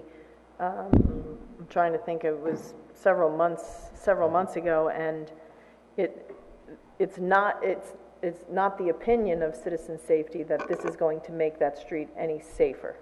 By changing this, you're not making it any safer by changing and taking some of the coloring off. You're just changing it to perhaps guide motorists to understand that they can come into that right lane when they get around the turn. So there's no safety aspect to this. Just from how it was described to us. This is just changing coloring on the pavement. So there's no safety benefit. Is there any safety detriment, according to that? I mean, I don't know if there's a safety. You know, interestingly enough, I was in town on Sunday when it was raining and was making the left on Franklin, and I saw two people walking on the bike path, walking under the trestle in the, and I was like, that's weird. I've never seen anybody. I've seen bikers on it, but I've never seen anybody walking. And I thought that's interesting that they feel comfortable enough to walk on it, which, I don't know that I would do as a pedestrian. I don't even know if really it's permitted for a pedestrian to walk on a bike. I'm not really sure I don't know, but I think in terms of the potential of what's going to happen at that intersection, the traffic that's going to be coming under there, we would want it to be safer as opposed to not safer. So I think we really have to have a better understanding of what's going to make that whole area safer because, excuse me, I've not seen people driving safely in both directions this evening, coming off the train and making the right out of the train station parking lot. Somebody came literally zooming from West Ridgewood Avenue and didn't even stop at all. They were just coming, kind of coming and going into the other direction. So, I think there's a bigger issue that has nothing to do with this change here. Yeah, that's a whole other conversation because I think that the general consensus is that people are really just driving crazy these days, and it's a problem. But I just want to say, from my vantage point, I see that, I know we spoke about the number of side swipes going around there and people cutting in and those types of accidents, and I myself experienced it because I was in the lane, but the person in front of me was in both lanes, straddling, and we were at the traffic light, and then the person behind us, there were two lanes, so they were all in the bike lane anyway, and then somebody was leaning on their horn because they were ticked off that I was in the regular lane and somebody else was straddling, and they couldn't go up the bike lane and just make the right on red. And because there is right on red, that stops that flow from maneuvering around. So I don't know if, I guess, like I said, I feel almost like we should just take the whole thing out. And I've seen pedestrians walk there, actually. I've seen people walk in there, and it's incredibly dangerous to me. But unless anyone else has thoughts on it, we'll just I think going the other way towards Pease, so if you're going from the east to the west side, I think I can see it there. My concern is going the other way, west to east, because you're going down into a turn. And if you're a cyclist, your reaction time now has to be that much quicker to deal with a car that's getting into your lane a bit earlier. I think that's my concern. I think going the other way is fine because it's a straightaway. You're going uphill, but it's straight, and you can see somebody coming into your lane essentially. But around that turn, I don't know if shortening that lane, going that direction, would make sense. Unless you're removing it and then just doing the sharrows, because then everybody knows what the expectation is. Because you already know that you're you're sharing that full lane. See, with the bike, see, in my mind, the green says this is when you should be there, but it doesn't make it clear that you're going to share the next lane that's not green. Does that make sense? I mean, the green has a solid line. If people are paying attention to what they're doing, they'll know there's a solid line. You shouldn't be going into that lane. Right. You know, but They do, though. the issue, yeah, well, I mean, They do. you know, All right, well, so our choices on here are to do, This is just for the portion of the bike lanes on both sides that were recommended in the report from the police department. This is not the entire lane. Right. I would guess it would probably at least double. So we're up around $55,000 to do this right, on both sides, at least, is my guess. Am I right? Because this is only 856 square Yeah, feet. it's a small portion. Very small portion. I mean, because if you're doing it all the way, and the thing is with the alternate pavement eradication, which is just paving over it, it may eventually goes through. It may take a couple of years, but it may goes through. The other one is much more thorough, obviously, because you grind it and you mill it and then you fill it and then, you know. So basically, it's taken away completely. So, but if we're not gaining a lane of traffic, why spend the money to paint something from green to, I just don't see the. because it's a safety issue that's been identified by the, They didn't, they didn't. What they said was, the only thing they said they would recommend is that in front of Pease Library to the light, they would take away that green to help eliminate some of the side swiping. That makes sense. That's what Going the other way doesn't make sense. that's what this 856 square feet is, that portion. so in other words, we have, so what we're saying here is we have a choice of which way to do this?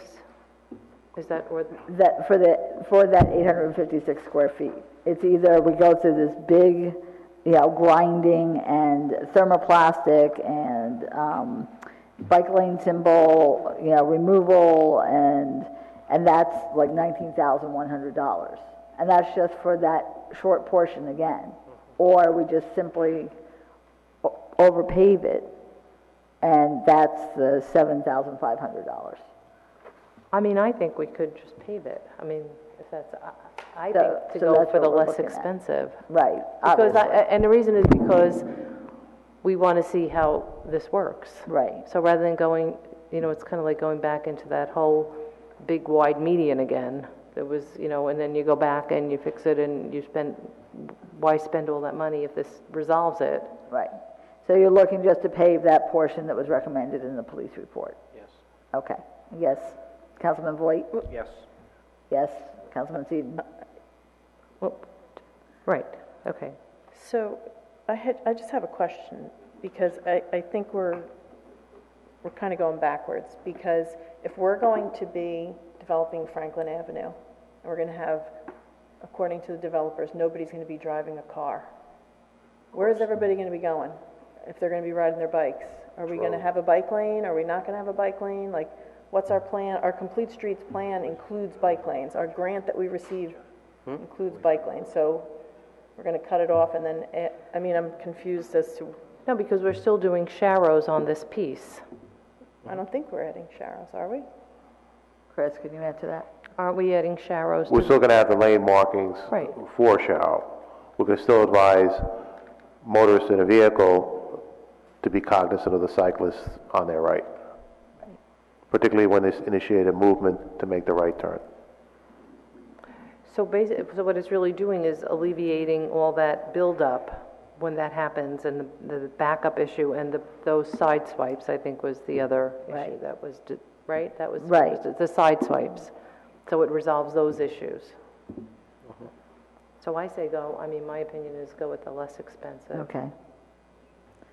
And, I'm a no. okay, and Councilman Hache? Again, it's a different conversation, but I think if we're going just the direction in front of Pease Library, I think that makes sense. I wouldn't touch the other way. Okay. I think it's too, I've ridden my bike I'm down sure there. you have. And making that turn, and now if a car's gonna be in front of me that much sooner, You wouldn't want that. Okay. I'm a big guy, so my brakes are gonna be strained, but, you know. Is everyone else in agreement with Councilman Hachey's recommendation? Is to do it the one side in front of Pease Library going towards West Ridgewood Avenue, but coming the other side, not to remove any of the green? I want to go back to whatever the police department recommended, whatever they said, Okay. which is both sides. Voting on is the Pease Library Yeah. up to, Right. Right, yeah, which is fine. okay, okay. Thank you. The next one is under policy, and it's approving a stop sign at Cliff Street and First Street. One of our parking enforcement officers brought to Mr. Rosazzo's attention a traffic condition with the existing yield sign on Cliff Street and its approach to First Street. He did a field examination and noted that the sight lines are not optimal, and additionally, First Street eastbound is downhill, carrying the exiting traffic from the Hohokus train station. So this is part of a continuing program we've had where we're replacing yield signs with stop signs where needed, and this eliminates any ambiguity that may exist, which makes the intersection safer. I know, as I stumble over the word. Anyway, so he's recommending that the installation of a stop sign be made at the reference location, which is on Cliff Street, northbound direction at the intersection of First Street. Okay. Questions?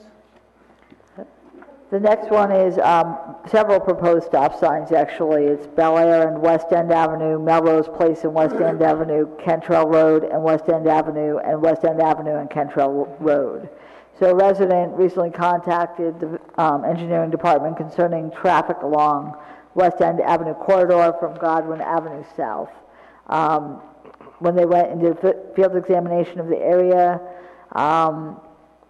there were yield signs for traffic control at intersection of Cantrell Road and West End, the T intersections of Melrose Place and West End, and Bel Air Road and West End do not have any traffic control devices. So also, as we looked in the village code, it didn't show a memorialization of the yield signs for Cantrell Road and West End. Therefore, he is recommending the installation of stop signs at the reference locations and to replace the unofficial yield signs with stop signs properly memorialized. This will, again, lead to less ambiguity and will make it safer. So it would be Melrose Place, westbound traffic, travel west at the intersection of West End, Bel Air Road, direction of travel is west at West End Avenue, Cantrell Road, east direction, West End Avenue, and West End Avenue in the southerly direction at Cantrell Road. So it's all of those stop signs to make that whole intersection much. Okay. Any questions? Okay, the next one is about decorations or items placed outside of businesses in the central business district. The village code states in both the B1 and B2 retail business districts that except for parking lots, outdoor cafes, and sidewalk sales, any use permitted by this section shall only be conducted within the confines of a building. Many businesses have seasonal decorations and other items outside of their businesses. Other items which have been outside of their businesses include a sheep, which we know about, many of us, a bicycle outside of a bath and cream store, a display, a mannequin-type display with a gift bag outside of a clothing store, racks of clothing outside of clothing stores, a tarot card reader, pool noodles, and artwork-type paintings. There have also been seasonal decorations, benches, flower pots. So the village council can certainly revise these sections through an ordinance amendment. If you wish to place decorations or items of merchandise on the public right-of-way, I think we need very specific definitions of what is a seasonal decoration, what the guidelines are going to be. They should also include the restrictions within our sidewalk sale ordinance, which is that you should have 4 feet of unobstructed sidewalk. There should be a hold harmless agreement agreeing to indemnify the village from any and all claims or judgments, a certificate of insurance naming the village of Ridgewood as the other insured, and also obtaining a permit. So that's the recommendation. I did discuss this with both our zoning officer as well as our code enforcement officer, and the mayor also happened to be there for a meeting, and they were present, so we discussed it a little bit as well. So, Yeah, so I think that this has to be a discussion so that we have some specifics and guidelines that everybody can follow. It seems to me that Betsy the sheep was in violation, as some might know. But when you walk around and you look at the central business district, we have corn stalks and hay bales and flower pots and racks of clothing, and we have walls and we have walls and Heaters. heaters, thank you, heaters. And Frame signs. A-frame signs, which, and you know, the A-frame signs, I think that was a good thing. I think that was a good thing. And so the question then is, what are the guidelines? Because if the sheep gets the violation, and I met with the store owner and had some conversation about it, after CBS News contacted me and wanted to do a story about the sheep getting a violation. So I think that it's really important for us to try to figure out what we think is appropriate. I don't know if anyone has any thoughts, and maybe Councilman Hache does, as Central Business District Advisory Committee and Chamber of Commerce, and what conversations have happened there. But the sidewalk passageway is becoming smaller and smaller, and the decorations are growing, and it poses kind of a problem. But I think we have to decide, I mean, what's a decoration and what's product? And, you know, so Councilman Voigt just said, you know, the heater, and that's utility. And then the hay bales are decoration. Is the sheep a decoration? Is it a mascot? Is it, and then who's going to, this is up for discussion, just to decide. Yeah, you know, my concern always with these kinds of things, it's, enforcement is an issue, because I think, you know, unfortunately enforcement, you know, the frustration that I get from the businesses is that enforcement is spotty at times. So, you know, there's some things that you see happening for months and don't get addressed, and all of a sudden they become an issue. You know, the sheep thing, I've seen the sheep there for as far back as I can remember the store being there. It's not a new thing. So why is the sheep all of a sudden a problem now?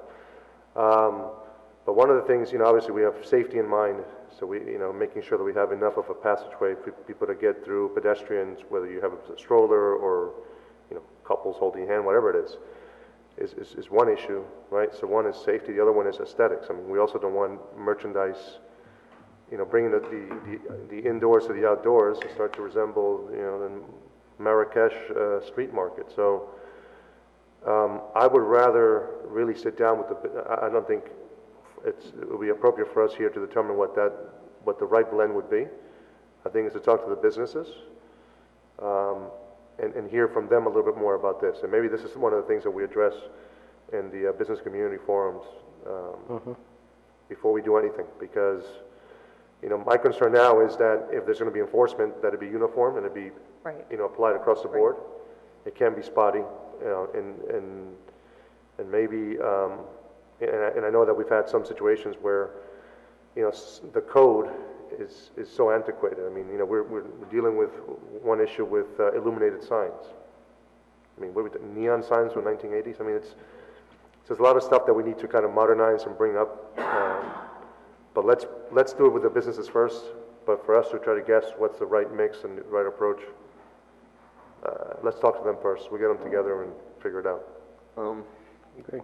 I would just say that, you know, we've conceded to the businesses. They came here for the A-frame signs, and we tried it, and then we memorialized it. And, you know, next we're going to be dealing with the screens, and again, we're going to allow it for, you know, a pilot program, or we're just going to suspend enforcement to see what happens, and then maybe memorialize it, maybe not. It becomes an issue of, like, now you have to define what a decoration is. So, do you allow animals? A sheep is small, but what if somebody has an elephant they want to put out, and you allow elephants? Well, you know, they're a lot bigger. And, if you allow animal likenesses to be used, then people could use that, or is there a defined size or space or something? I just worried that the clutter is encroaching on the sidewalk. You have a lot of sidewalk cafes, you have the A-frame signs, you have the heaters that you see, and it all becomes, after a while it becomes a little too much. You might not be able to get through, and I don't know if I want to be in the business of defining how big somebody's sheep could be. It could be outside of their store. Corn stalks, you can only have 5 corn stalks versus 6 corn stalks or something like that. You could really get kind of caught up with this, so I don't know that I would be in favor of allowing these decorations.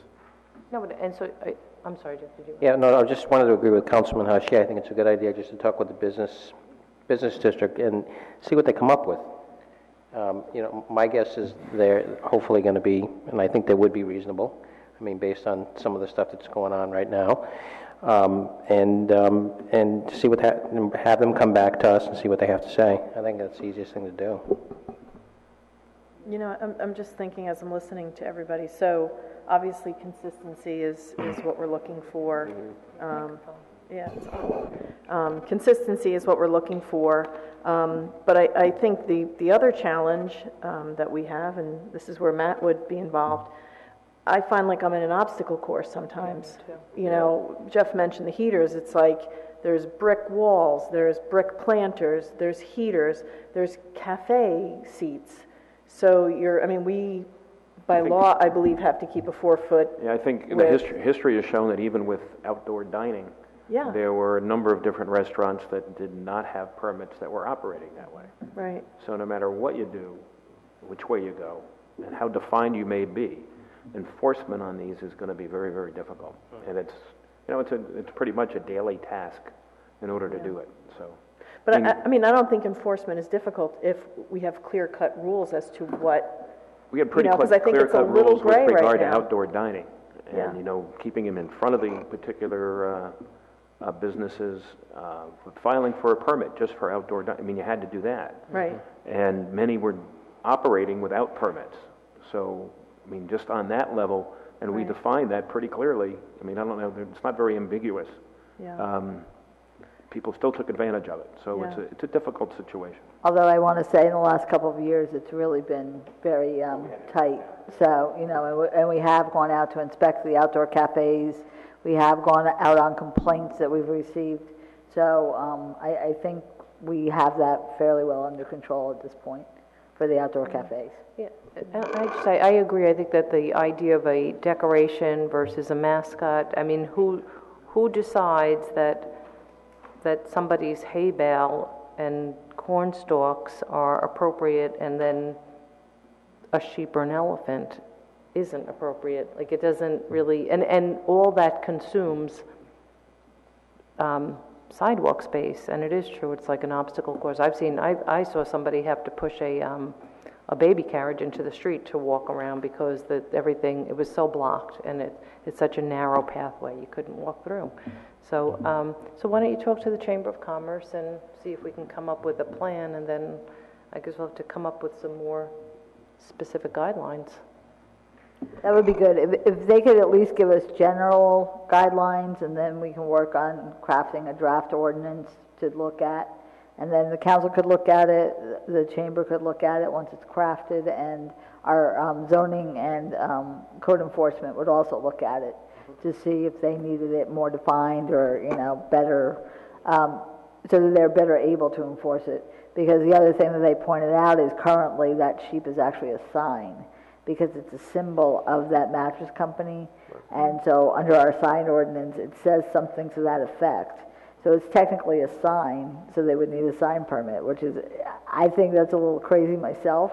So maybe that's something we have to deal with too, as far as the sign ordinance. But, and obviously, as Councilwoman Walsh and many of you have said, we want it to be consistent, we want it to be fair, and we want it to be easy for our code enforcement and zoning officer to enforce it. So code enforcement, the operating hours are what? Say it again, I'm sorry? The operating hours for our code enforcement officers, what are they?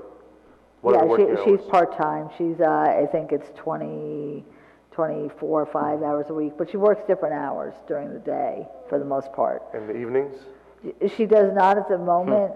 She has been out there, think that's a- though. that's a problem. There have been times that she's varied her hours and gone out a few times on the weekends. I was walking by a particular restaurant, I'm not going to say the name, but it was between the buckets for the ice buckets for the wine bottles, some guy with a cart and a flambe on the outside. I mean, it was like a circus. As far as flambeing, that is ceased because that's a health code violation, actually. Yeah, but So- you know, the point is, you know, it's unfair to the businesses that operate during the day that we can say, well, you're doing this, and then all these things happen at night that, I you understand. know, so again, Let's see what we can it's- do. being uniform in the application and, but also in, you know, consistent in the times that we're observing, right, so. Okay. All right, well, we'll look forward to hearing back from the chamber. Okay, the next item is the ordinance for certain illuminated signs. As you remember, we did a pilot program starting in May to the end of the year. This was regulating interior illuminated signs, and there were a few businesses that have monitors and in their windows as advertising to attract customers. Two examples are Little Sky and Arthur Groom. And they also some of them use video. So the trial period is over at the end of this year. If you wish to enact an ordinance to allow it to go forward, as you did with the A-frame signs after the trial period, we do have to enact an ordinance. If you don't wish to do so, then we can just let it die on December 31st. Anybody, I mean, I personally think that it's, I didn't see it as an illuminated sign. I actually saw it as a display because, especially Little Sky, it's so beautifully done. That monitor is turned portrait. It's framed beautifully, painted beautifully, so it almost looks like a big picture. And when you see it, it's just the kids modeling clothing and it's beautiful background. So it, to me, isn't a sign, it's a display piece. And that's how I see it, and unless somebody sees it differently. And in Arthur Groom, they're showing the mining of precious stones. And so again, it's a display as opposed to a sign that's identifying the name of the business. And we get back to that thing about whether or not we want to tie the hands of businesses or give them the tools they need to succeed. So. And again, I think that the code at the time that it was written, I think was dealing with a different kind of sign. You know, a TV monitor that's showing, I think Arthur Groom was showing how jewelry is made in different parts of the world, which I think is very interesting. And the mining, yeah, it's pretty cool. I mean, it's not saying, you know, in neon letters, Arthur Groom, come inside, you know, open for business. But somewhere, it says 6 feet here. I thought at some point in time I'd read part of the code that talked about 24 inches from the window, which is Right. way back. Yeah, it says actually that This is 6 feet. interior illuminated side 6 feet of the front window. If within 6 feet of the front window, it makes them subject to all regulations for principal But it has to be signs. 2 feet from the window minimum, right? So if it's within 6 feet, it's considered a sign, but I think that there was a minimum distance of, I think, 2 feet from the window itself. Are you Right. thinking of the regular sign ordinance because there's a difference? Right, but I'm saying okay. we're distinguishing between the two, but to me, it's Okay, a got it. regular sign at the end of the day. Understood. You I know, got if it it happens to now. be a TV. It's a principal sign if it's within 6 feet. Right. So therefore, it's under those regulations if they wish to have it currently. So if we wish to change it permanently, then we can do it to an ordinance. Is there a size restriction to these monitors or no? Well, if it's considered a sign, it's subject to all the other... Oh, the signage size, okay, got But it. if you want to set a size limit, if we do an ordinance, to make them allowable, then we could certainly do that. You can approach that from a different... Okay. So, I mean, maybe you would just say no more than one. I think you'd have to go, and I would just suggest you go and look at the one at Little Sky, because that one looks like a pretty big, maybe a 42-inch diagonal, but it's oriented portrait. I think the framing is a nice touch because that makes it look like a display, so maybe that's even something you would want to add to an ordinance. Well, if you're considering making it an ordinance, then you have to look at what the principal signs, window signs are allowed in the CBD, and compare it to that to make sure that you're not either overstepping it or, you know, that you're consistent with that from that standpoint.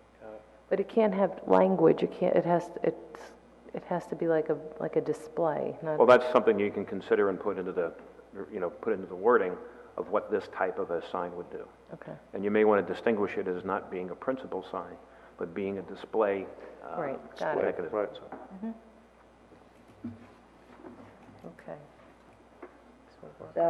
okay. So what I have is you don't want it to be a principal sign, that you want it to be no more than one. You want it to have a frame or not? I mean, I thought the frame was nice. I thought the frame made it look more integrated into a If store. it's a video though, do you need a frame? That's my question. No, you don't I think don't it's... think we need to get into the nitty-gritty of whether Okay, there's a fine, frame. so it doesn't Yeah, need a frame. For Okay. portrait stores, one thing, but if you're just trying to have a video monitor and your store has nothing to Okay. do with portraits or anything, the frame Alright. might just... Fine. Okay. Okay, so what we'll do is Matt's going to write a draft ordinance so we can introduce it next week. Okay. And, All right. well, because we have to adopt it by December. Right? Yep.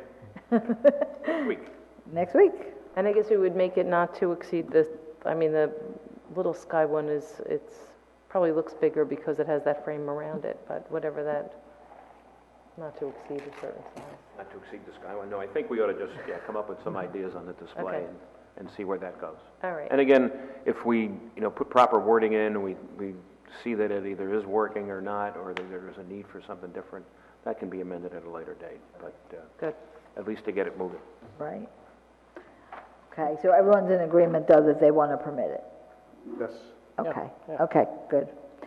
All right, the next one is under operations. It's the proposed encroachment agreement for 115 Monte Vista.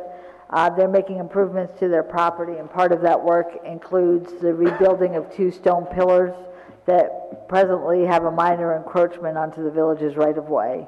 They'd like to maintain the encroachment. The encroachments are minimal. We do require a certificate of insurance, which we will get, and so there's a resolution to allow for this encroachment. Did they have an encroachment agreement originally? They did not. Okay. All right. Okay, questions? Anyone? No. Okay, the next one is regarding a gift of a decorative tree to the village in honor of Andy Antista from his family and friends. This is under our gift ordinance. It's going to be planted at Leicester Stable. So the question is if the council's okay with having this be done. As far as we know, there's no one within the family or friends that have any applications before any boards, which is one of the requirements. And they're going to pay for the bench. Anybody? Tree, I'm sorry, tree. I was going to say tree. Sorry, the bunch was previous. This time it's tree. I apologize. It's okay. Thanks. Okay, We're good. okay. The next one is for a major soil moving permit for the Dayton, which is located on South Broad. The engineering division has conditions for this major soil moving permit.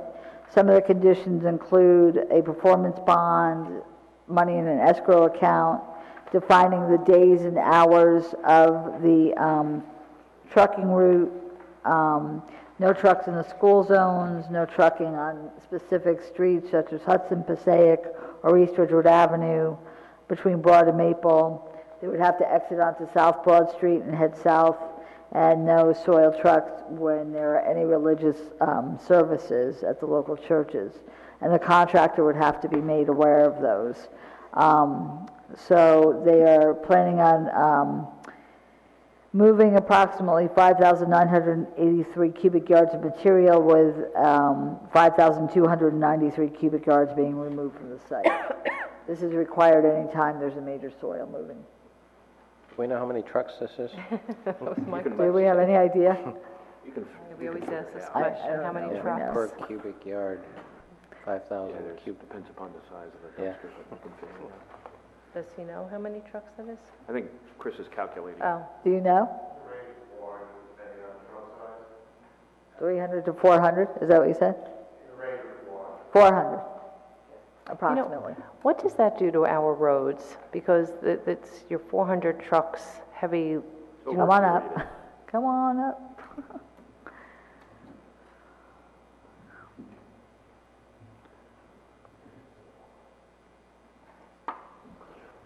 Good evening again. You raise a very good point, Mayor. Our road should be able to support the trucks if they're loaded legally. If the truckers run heavy, we could suffer some damage. That's why I request a bond from the developer and why I have escrowed inspection fees so that our engineering staff can keep an eye on the road, see if there is any problems, or if we notice any problems, and try to get them addressed right away. So Chris, I know we're going to repave South Broad Street at some point. I would imagine this will be done after all of these trucks have gone back and forth. Is that kind of the intention? Absolutely. I see no purpose, other than if the street really, really deteriorates, of resurfacing it before this type of heavy traffic's on it. Okay. Thank you. Anyone else? Okay, we're good. Thank you. Okay, and our last item under operations is approving a community development block grant application for a housing specialist for West Bergen mental health care. This is an annual request that they make for funding this position, which is, I believe, $52,000, I think. Let me just see, sorry. I believe that's correct. $55,992. This, again, doesn't obligate the village funds at all, but they are required to get the endorsement of the local governing body. So as long as everyone's okay, we'll do that resolution next week. Oh, good. Okay, so the review of next week's meeting. We don't have any proclamations. We have no ordinances for introduction or public hearing from the Water Department. Resolutions for Ridgewood Water include establishing the interest rates for delinquent payments, set the grace period for payment of water utility bills, accepting Ridgewood Water annual maintenance fee, awarding additional contract for infrared asphalt surface and miscellaneous repairs, or a professional services contract design services Ames Tank rehabilitation, awarding a change order for the Lafayette Reservoir improvements. Ordinances for introduction in the general part is amending Chapter 265 for vehicles and traffic, establishing stop signs at Cliff Street and First Street, amending Chapter 265 vehicles and traffic, establish stop signs at Cantrell Road and West End Avenue, Melrose Place and West End Avenue, Bel Air Road and West End Avenue, and West End Avenue and Cantrell Road. Public hearing of ordinances, supervisor salary ordinance, non-union salary ordinance, management salary ordinance, amend Chapter 265, vehicles and traffic, south of Hillside Place, amend Chapter 265, vehicles and traffic, establish stop signs at Hope Street and Gilbert Street. Resolutions include approving the 2017 budget transfers, authorizing tax title lien premium to be deposited into the general fund, establishing interest rate for non-payment of taxes and assessments for 2018, establish interest rates for non-payment of other municipal liens for 2018, establish interest rates for delinquent payments for significant sewer discharge, awarding contract for refurbishing leach body for a sanitation vehicle, awarding contract for recycling of vegetative waste, award contract emergency repair of grading pool chlorination system, award contract emergency generator for hazard mitigation grant program, award contract under national cooperative contract F650 cab chassis, dump body, salt spreader, and snowplow, award contract under national cooperative contract 2 front-end snowplows and 2 sanitation truck snowplows, award contract under national cooperative contract Bobcat skid steer loader, award professional services contract pediatrician for monthly child health conference, award professional services contract Valley Hospital, Department of Community Health, Public Health and Nursing Services, a resolution for settlement agreement for Valley Hospital, award professional services contract software support for Finance Department, approved shared services agreement Child Health Conference with Fairlawn and Glen Rock, authorizing an RFP for Hudson Street parking garage, Authorize cancellation of public assistance trust fund reserve balance. Authorize cancellation of grant reserve balance, local bikeway grant. Authorize cancellation of general budget appropriation for the shared services agreement for fleet services with Washington Township. Authorize a shared services agreement, TV inspection of sanitary sewer mains, Northwest Bergen County Utilities Authority. This is year 2 of a 2-year agreement with them. This is in case we need to put a TV into our sewer mains to see if there's infiltration at all. And so this is the second year of a 2-year. Award contract, removal of portion of bike path, Carver Square. Authorize encroachment agreement, 115 Monte Vista Avenue. Approve major soil moving permit, the Dayton on South Broad Street.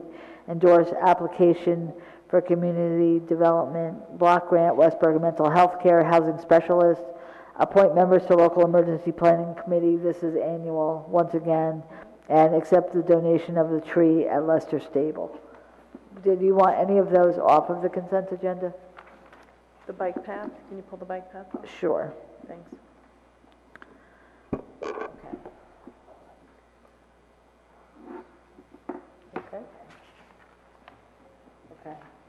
The next manager's report.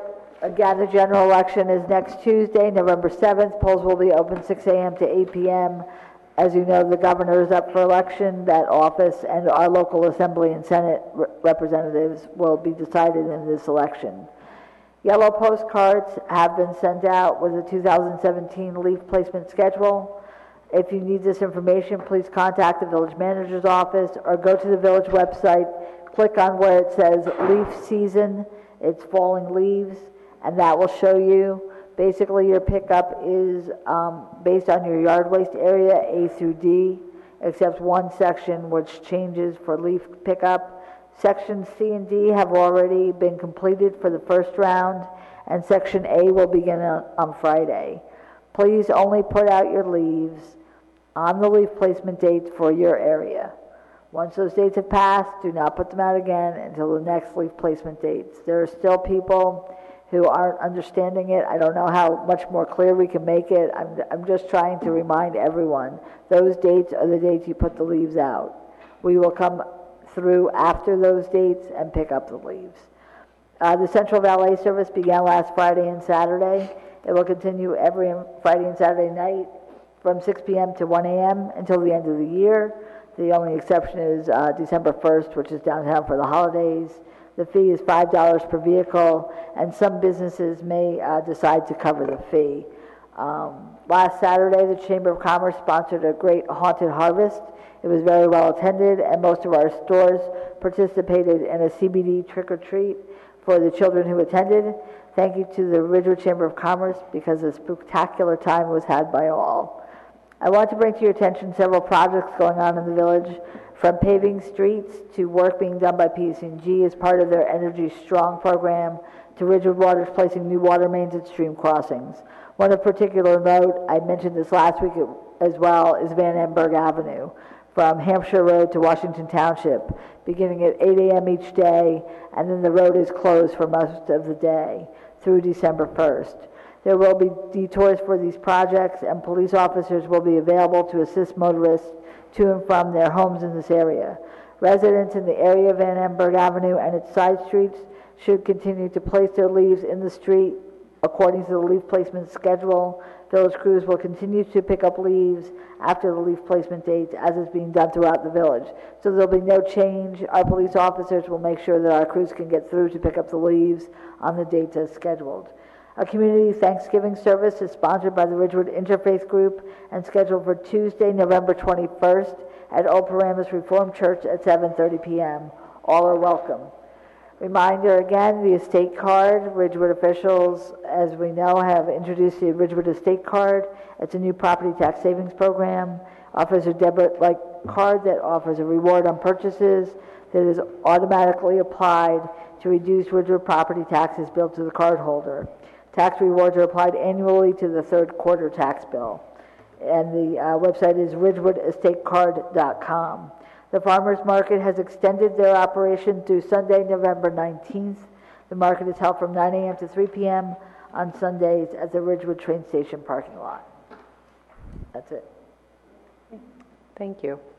Councilman Voigt? Thank you. Nothing to report on the committees, just a couple of other suggestions on the election next week. There's two referendums. One is for a $125 million bond referendum for upgrading libraries. I just ask that the residents vote on that, yea or nay. And then there's also a bond for, or actually a resolution for funds that are obtained from businesses that contaminate the state of New Jersey, that they actually use those funds for specifically fixing the contamination rather than putting them into the general fund. So if you could vote on those as well, that would be great. Thank you. Thank you. Deputy Mayor. Thank you, Mayor. The Shade Tree Commission has put together a discussion that is scheduled for November 8th at 7 p.m. in the Ridgewood Library. The focus will be on urban street trees and what people could do to provide a better living space for the trees and have a more viable downtown tree that will survive. The discussion will be given by Andy Hillman. He's the regional business developer for Davy Resource Group, a division of Davy Tree Expert Company. And he'll actually be coming in an hour early to take some shade tree commissioners downtown to actually walk the downtown and look at some of the tree wells and maybe give us some specific suggestions for our situation before his discussion. So anyone interested in street trees, I would encourage you to attend. And the Senior Center Advisory Committee met last Thursday, and they've been doing a lot of good work. The Annie's Youth Center downstairs was recently painted, and sound-absorbing material was put on some portions of the walls. They've bought chairs for the center, and they would eventually like to, in one of the up-and-coming meetings, come and give a presentation on all the work that they've done for the Senior and Youth Center and partnered with other organizations in Ridgewood to advance senior services and help our elderly residents. And that's all I have. Thank you. Thank you. Councilman Walsh? I just have two things. Ridgewood Arts Council is going to be having our next artist series. It is on Thursday, November 16th. The venue is going to be the Little Theater at the high school. It's at 7:30, and it is going to be a Broadway director, Tom Smeeds. I don't think I'm pronouncing that correctly. And then just a reminder, so my Walktoberfest tour was rained out on Sunday at Habernickel, so we rescheduled it for this coming Sunday, November 5th at 2 p.m. And it's going to be a tour and a little bit of history of Habernickel Farm, and then we're going to tour the vegetable garden. That's all I got. Great. Councilman Hachey.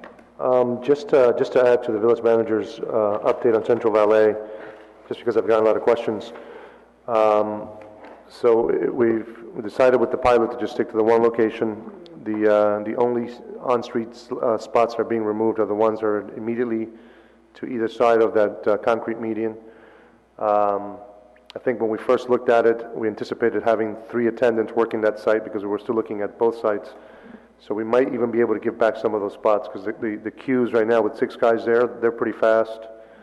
So again, it's a pilot, so we're monitoring. One of the things that came up was that a lot of people were wondering what private event was happening for the valet parking. So we're going to update those signs to say public valet parking and have the times and the cost. And we're hoping, I'm not sure if we got in early enough this week, so possibly it'll start next week, the validations from the businesses. They'll be able to do it and get the validation stickers from Lazy Parking. I was just very pleasantly surprised that they were going to deliver those booklets the day before, so on Thursdays, they will go and hand deliver them to the businesses. I thought that was a nice service for them to add. Right, I thought so too. The CBD banners are in. They look great. We're going to have, again, going for the uniform branded look in the downtown. I think that's going to do wonders for the aesthetics of the downtown. We're just now trying to get it on the signal schedule, right, Heather? Well, actually, they started putting them up, oh, they did. And they're hoping to have them done by Friday, weather permitting. Oh, beautiful. So. All right. And then the CVDAC Business Community Forums, we're still working and talking to the businesses. and reaching out just to come up with what would be a good time that's convenient, whether you're a retailer or restaurateur, your schedule is very different, so we're trying to come up with a time that works for everyone to kind of get, or at least most people, to get them here and have these discussions openly about what are the things that they're facing as challenges, what are the things that we're trying to do, where are the areas that we need their help in getting some of the stuff done. So once we have those days and hours, we'll put something on the calendar and put that out to the public. And we were open to two dates and times, so we can kind of accommodate those different types of scheduling, which would be great too. I'm so excited about the banners. It's like, finally, thank you, thanks. So this is really exciting, so when everyone gets out there, they can check them out, because this is like really long awaited and exciting, because it's going to really polish up our lampposts and kind of finish up this void that seems to have been there for so long. So it's going to look really great, especially going into the fourth quarter. Anyway, I don't have much other than I did my Walktoberfest walking tour of our recycling facility and the Ridgewood Fire Department. And everyone was really fabulous. We had some really great kids on the tour. I want to especially thank Lennox and Charles for being so inquisitive and having lots of really positive questions. I wanted to thank Councilwoman Walsh, who very generously donated recycled plastic sun catchers that we gave with little packets with coloring books and a lot of activities that were informative, educational from both the recycling and the fire department. So it was really exciting. I do want to thank Dan Kiley and our staff at Ridgewood Recycling, Michael and Lewis, Captain Duflock of the Ridgewood Fire Department, and Lieutenant John Young, and all the firefighters that were there, because these guys, actually, a couple of them didn't work on Saturday, and they came in to help because it really required some of their availability to go through this and actually give an informative tour of whether it's the old radio room or the turnout room or the details of the recycling program, even things that I didn't know that I learned. So it was a really great opportunity for everyone, and we might just take that same group that came on that tour and extend it to, I think they all want to now see the compost facility, Lakeview Avenue facility. So it looks like we're heading there and to the other smaller fire departments. So all good. And with that, we'll go back to public comment.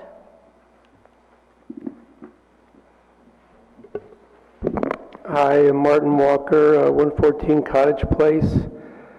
I just want to start by, saying I really appreciate the posting of the agenda on Facebook and all those different sites, because council feels more connected to, I think, the village as a whole than it ever has before. And also, I noticed just from this discussion today that I'm really grateful to the way the downtown, I forget what the committee is called, has coordinated with the safety committee in terms of discussing the valet parking. There's been a lot of discussion back and forth. There's representation back and forth, which I think has been very helpful. The main comment I want to make today has to do with a conversation about the bike lane on Garber Square. There's 2 points I want to make about that. One of them has to do with procedure, and the other one is the content of the discussion. I've been on the safety committee for about almost 5 years now, and there have been many, many, many discussions about this bike lane. So frankly, I'm sitting here in this audience completely flabbergasted that you could move towards budgeting money on an expense to alter something about the traffic movement and safety in this town without it ever having come up in the safety committee. I don't have any idea how that happens, but clearly it's way over my pay grade. But I think it's important to remind the council that the safety committee is composed of certainly our traffic engineer, who's now gone, who's extremely knowledgeable. The chair is also a traffic engineer in his other life. And the participants have been actively involved in looking at traffic issues every single month we meet. So I would encourage any or all issues to come through the safety committee before you take them up on a budgetary basis. In terms of the content of the conversation here, I'm extremely concerned that the council doesn't seem to be taking on or carrying out the Complete Streets initiative that previous councils had committed our town to addressing. And that was really the Complete Streets, as mentioned by our town engineer, was the reason why that bike lane was established in the first place.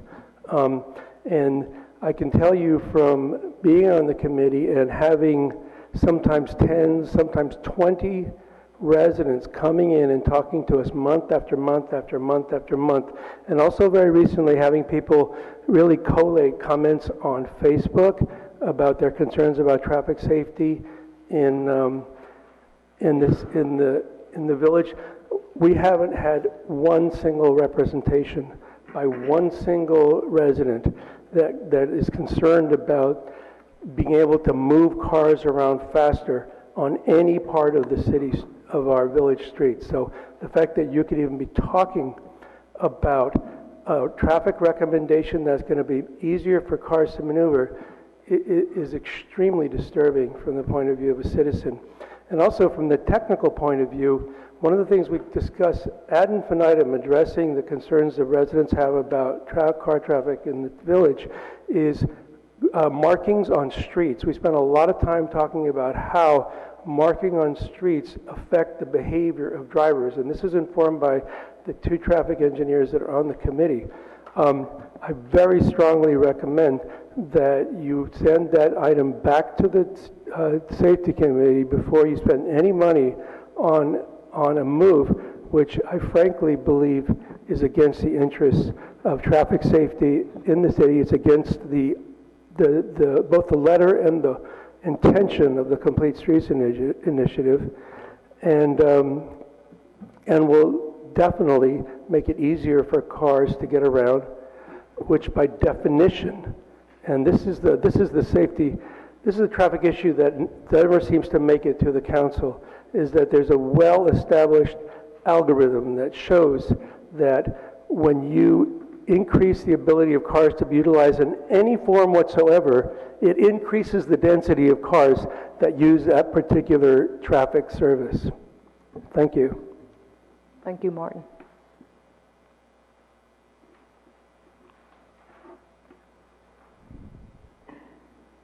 Good evening.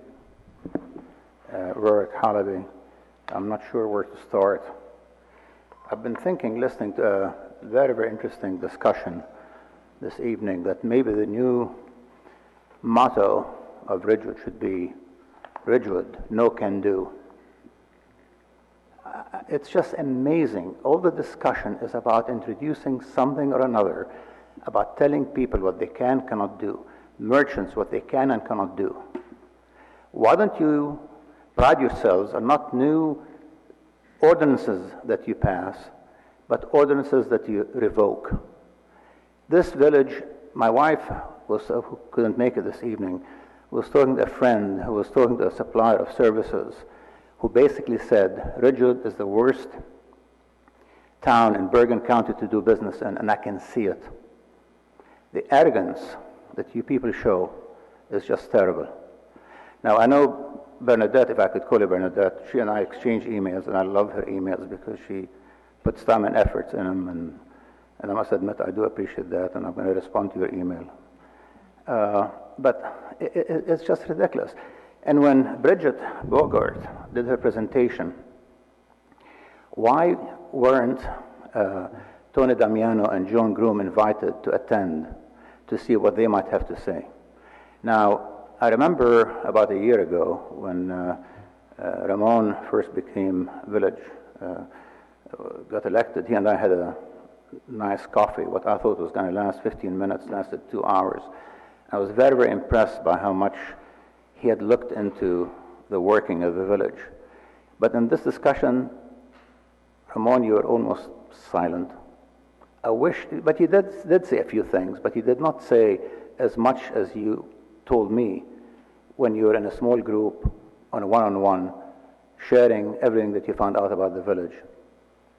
My point about the village is stop trying to tell the town, the merchants what to do. Let them do their things. If a guy wants to have a sheep outside, let him do it. Big deal. I mean, really big deal.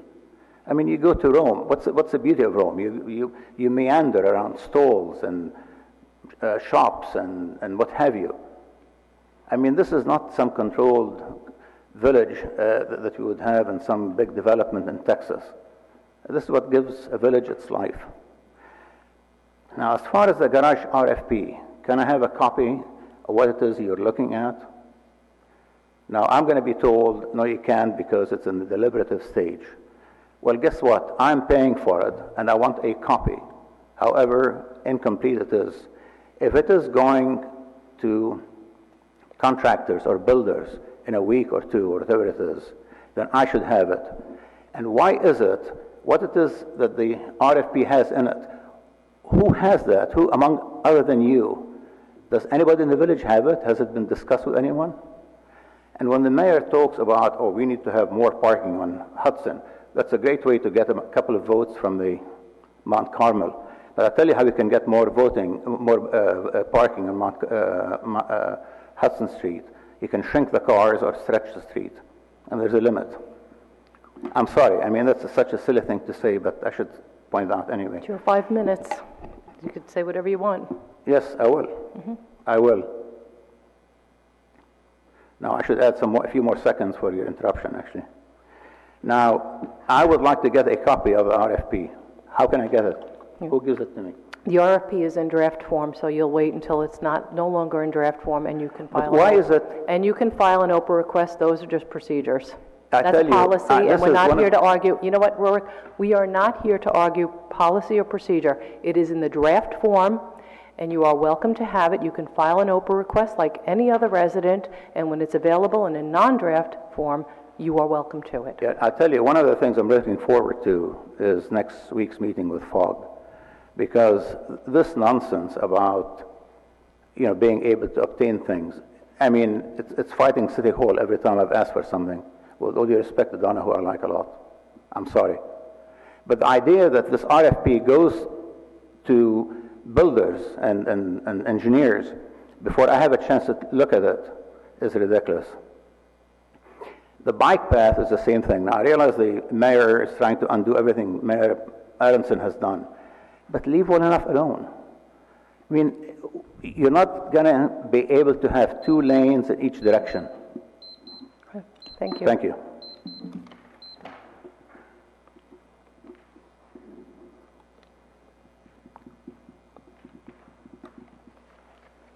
Good evening. Peter McKenna, 420 Meadowbrook Avenue. Speaking tonight as president of Concerned Residents of Ridgewood. So, to start with, to paraphrase, our long local nightmare is over. I would like to say thank you to Matt Rogers for his steady hand through all of this. Mayor Knudsen and the council, previous mayors Aronson and Killian. We are within a few weeks of the 11th anniversary of this thing starting. And me going from being the anonymous resident of Ridgewood, I loved being, to being in this spot. And I do think a lot of great things have occurred because of this thing, and a bunch of bad things have happened. And as much as when you guys are facing issues, it is easy to think about them as being very parochial. And even despite my extreme happiness with everything Matt's done on this, watching his comments before, there's an element of that this is just an issue for the immediate neighbors of the hospital, or it's just for the people who live nearby.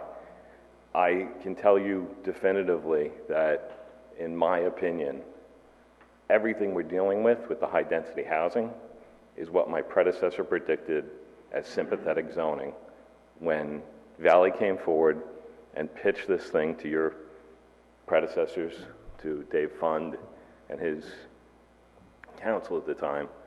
He said, this is sympathetic zoning, and it's going to unleash a torrent of crap on this village. And sadly, he was terribly prescient.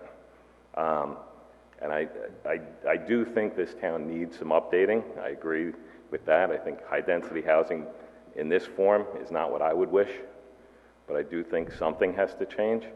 But again, these floodgates were opened by some people sitting in your seats who failed to see beyond what was immediately in front of them. So I encourage you, I thank you for your service. One thing this has taught me is I never want to sit in your seats.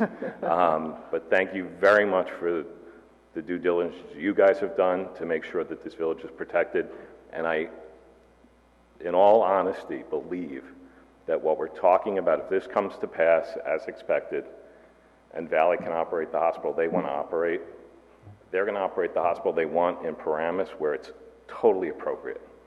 And they're going to move from being an inappropriate use at an inappropriate location to, and then what's going to be there may be similar in size, but it's going to, no matter what it is, it'll be a more appropriate use for that space than what we have today. So I don't begrudge them. Their appetites as a business makes complete sense, logical. So I'm glad that we've come to this great conclusion, and I could not be more grateful for everything. And I hope, to Mike's comments earlier, I hope to be completely irrelevant in the next village council election. I hope to have no voice in it, no opinion on it, just go cast my ballot like the rest of the village. But thank you very much for this effort, for all that has been done over the years. Thank you, Pete. Thank you.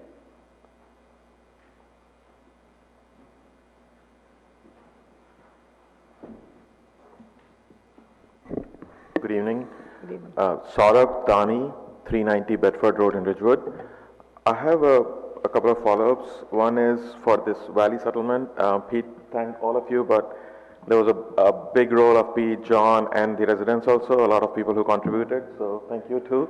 So Mr. Rogers mentioned about the settlement, and he mentioned about both parties have to compromise on something. I didn't hear much that we didn't, as a village, didn't like, or what we compromised on, other than legalizing their current size, and maybe there are some other subtle items on emergency and those things. But so did we also settle on the tax lawsuit that was filed in April 2016? No, those tax appeals and the tax challenges are still open. Okay, perfect. That's good. So that's what I was not clear on, and I wanted to clarify. And another question, one statement, there was a discussion about Central Business District and what is allowed, what is not allowed, and you guys are going to go and talk to Chamber next week. But when the 8 signs were placed last year, there was also survey from other towns that what other towns allow, and that's what has happened before for parking fee or any other changes. So instead of just asking Chamber of Commerce, because there may be conflict of interest if when you go and ask Chamber of Commerce, so it may be a good idea to check at what other towns do. Mm-hmm.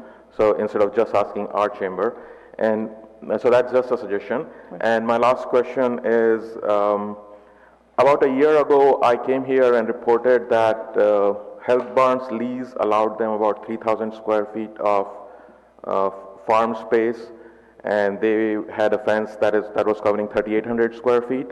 And it was mentioned here that maybe there will be a new lease agreement that will be signed with Health Barn. And actually, I had reported that originally to Trenton, because I reported it to village manager at that time, and she said it is what it is. So I filled I searched for municipal corruption report, and I reported to Trenton. They reported it back to Bergen County prosecutor, and Bergen County prosecutor called me that you have to go and report it to your council meeting. It's a matter that we would not like to take it until you go and report it to council. So I came here, I reported at a council meeting that they are occupying 3,800 square feet instead of 3,000 square feet, what's in their lease, and I was told that we will redo the lease. So I wanted to check if the lease was redone for them, or are they still using the same lease? Thank you. Thank you, Saurabh.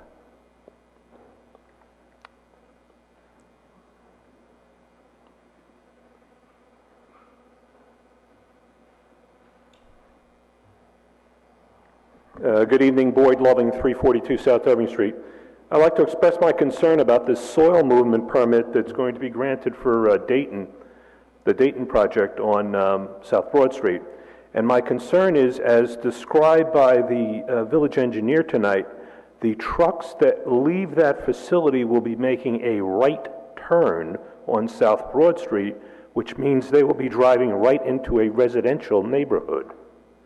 And I question why we are having 400 trucks drive through a residential neighborhood as opposed to driving through a commercial neighborhood.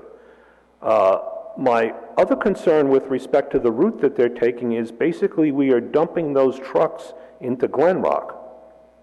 Not sure whether that's the neighborly thing to do or not. Once they go down Broad Street, I'm assuming they're going to go to Ackerman, and then they're going to make a decision as to whether they're going to go left or right on Ackerman or straight ahead. But regardless of whether they go left or right or straight ahead, they're going into Glen Rock. But my primary concern is the movement of 400 trucks into a residential neighborhood. Now, when the Kent Smith property, when there's soil movement over there, those trucks are going to have to come straight out of that property, or maybe they're going to exit onto Chestnut Street, and basically be in somewhat of a commercial neighborhood. So why can't the trucks that are leaving Brogan make a left turn, go down Broad Street, and then take the same route that the trucks that are leaving Kent Smith going to take?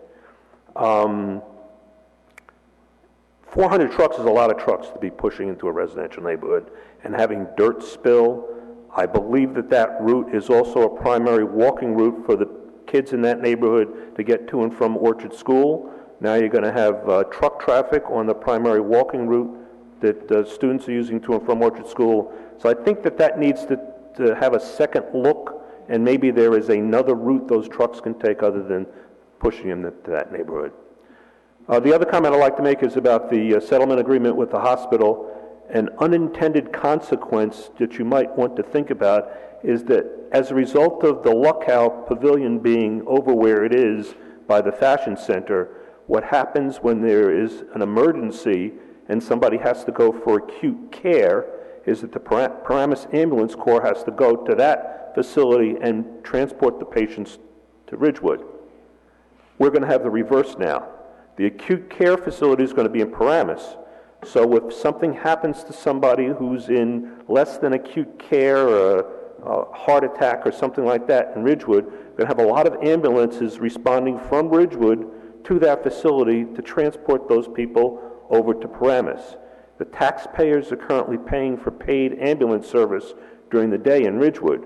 So we might want to negotiate a deal with Valley that they have their own ambulance available to handle that traffic so the taxpayers aren't paying for that. The taxpayers in Paramus are paying to have those people transported from Luckow back to Ridgewood, and sometimes there are 2, 3, 4 calls there a day. I listen to that traffic going out over the police scanner, and to tie up our ambulances with 2, 3, 4 calls a day out of Ridgewood over to Paramus is just a burden that I don't think the taxpayers want to suffer. Thank you very much. That's a great point. Thank you, Boyd.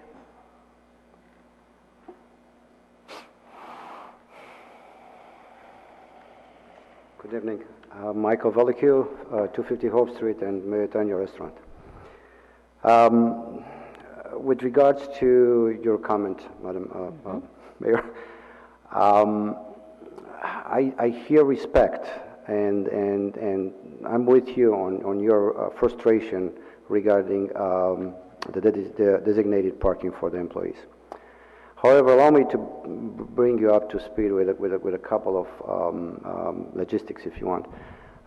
Every restaurant will have a number of employees that commute with a car, and obviously they're supposed to end up in the designated parking area. However, every restaurant will have one car that is used for purchasing, deliveries, products, so on and so forth. Even as that car is going to end up after 6 o'clock in the designated area, during the day it's going to roam around and it's going to use the parking. And it's not so bad if it's only one car. However, I think one of the major problems, I've been spending time and energy to implement and advertise this project, which it happens to be very dear to me, and I think it's very, very important, and we should not avoid it. I have to, one more thing, very briefly. Please understand that we are frustrated as much as you are of not being able to implement, to enforce it in a legal way. We tried, and we cannot obligate our employees to work there. God forbid firing them for that. So I think the dialogue, and I'm so excited about the forum and the dialogue, that will going to be able to resolve it. And we have to, please don't abandon it. We have to convince the owners of the restaurants to find ways, maybe incentives or whatever, to themselves convince their employers.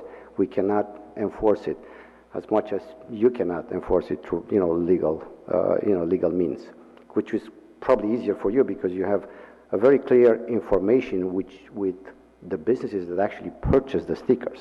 And if you look at it, it's ridiculously small.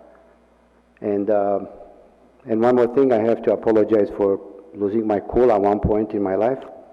Thank you. That's so good. It was.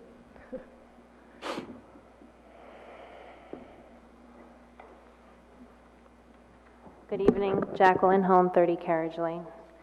I have a question primarily about Oprah requests. I've had an issue, some of you recall and are familiar with the removal of the buffer around my condominium development, which is several hundreds of trees. They were removed, maybe I've been dealing with this for about 8 years now, and it's mandated required buffer. It was removed and it was never put back. It was never enforced to be put back, and I've been struggling with this and trying to get some kind of enforcement, and it's just not happening for me. On top of that, there is about an acre of land that I reported back then as well, that there was illegal dumping of hazardous materials that went from being like an acre with a foot of dumping on it. It's now up about 8 feet. And fast forward 8 years, it's still going on. And I requested information and was told that a lot of the information isn't there. So I have to dig for it myself. So now the burden of proof lays on me. I filed an Oprah, as many of us have. Oprah's becoming an issue. And the answers that I get is, this is all that the department gave back to me. I do a lot of Oprah requests at the county level as well, and that goes to one hub. It's done online. You log in, you put in your request. It goes to a location, and the location goes in and retrieves all this information that is either somehow being stored electronically. It doesn't go back to the person that, for example, if I wanted to do an Oprah and Heather Maylander's stuff, for example, it doesn't go back to Heather Maylander, and Heather has to source it and gather it, go review it, and then fulfill my Oprah. I think it's time consuming. It's taking up a lot of the village's time and effort on staff that should be doing other things. This day and age, it's pretty much all automated everywhere else. Why isn't that being done here at the village of Ridgewood? Because a lot of my Oprah requests come back with R's all the way down the page for redacted, or the department didn't have the information, or we need an additional extension. And this is what I've been dealing with constantly for a really long time. So is there plans to improve our Oprah system and somebody review what's happening? Is it just, I'm sure it's not just me, because I've seen it as being the administrator to 2 of the largest Facebook pages in this community. It's something that is a problem. And having access to these records are important to get these things done. In my case, it's been 8 years. I don't think it had anything to do with Oprah reports, but it definitely had to do where I am now with my ability to get my hands on something so I can defend myself. So who can I go to see if that can be reviewed? Because it's definitely a flawed system that is antiquated rightfully so. We've had a lot of other things going on, but I think it is time that we kind of bring it up to speed and relieve our staff of this cumbersome, time-consuming Oprah request efforts that we have. Thank you. Thank you. Okay. With that, Is that it? Can I speak to Oprah? well, should I close public comments? and Yeah. you can- Okay, let me close that, and then you can go ahead. Okay. Yeah, go ahead, sorry. Okay, so Oprah, I would say, does take place this way in most municipalities because we don't have the advantage of having an entire IT department or people to input or scan and somehow put it in electronic form. So when records are requested from various departments, because the village clerk, municipal clerk, by statute is a custodian of all records, it does have to go to the various departments. As far as the extension, the statute for Oprah actually allows for extensions. So, and what that does is allow the requester to know when we expect to have those records to you. It's not always possible to get all the records within 7 business days. I can say that consistently, our municipal clerk's office here in Ridgewood tries diligently to get it to you within the 7 business days if possible. Sometimes the requests are so voluminous or the records may not be readily available, and so it does take longer. We do our very best, though, to get it to you within 7 business days, and if not, and we do ask for an extension, we do not very often ask for a third extension. Like, in other words, we'll ask for 1 extension and we give you a date, unless for some reason there's some kind of difficulty in obtaining the record still, we usually can get it to you by that second date.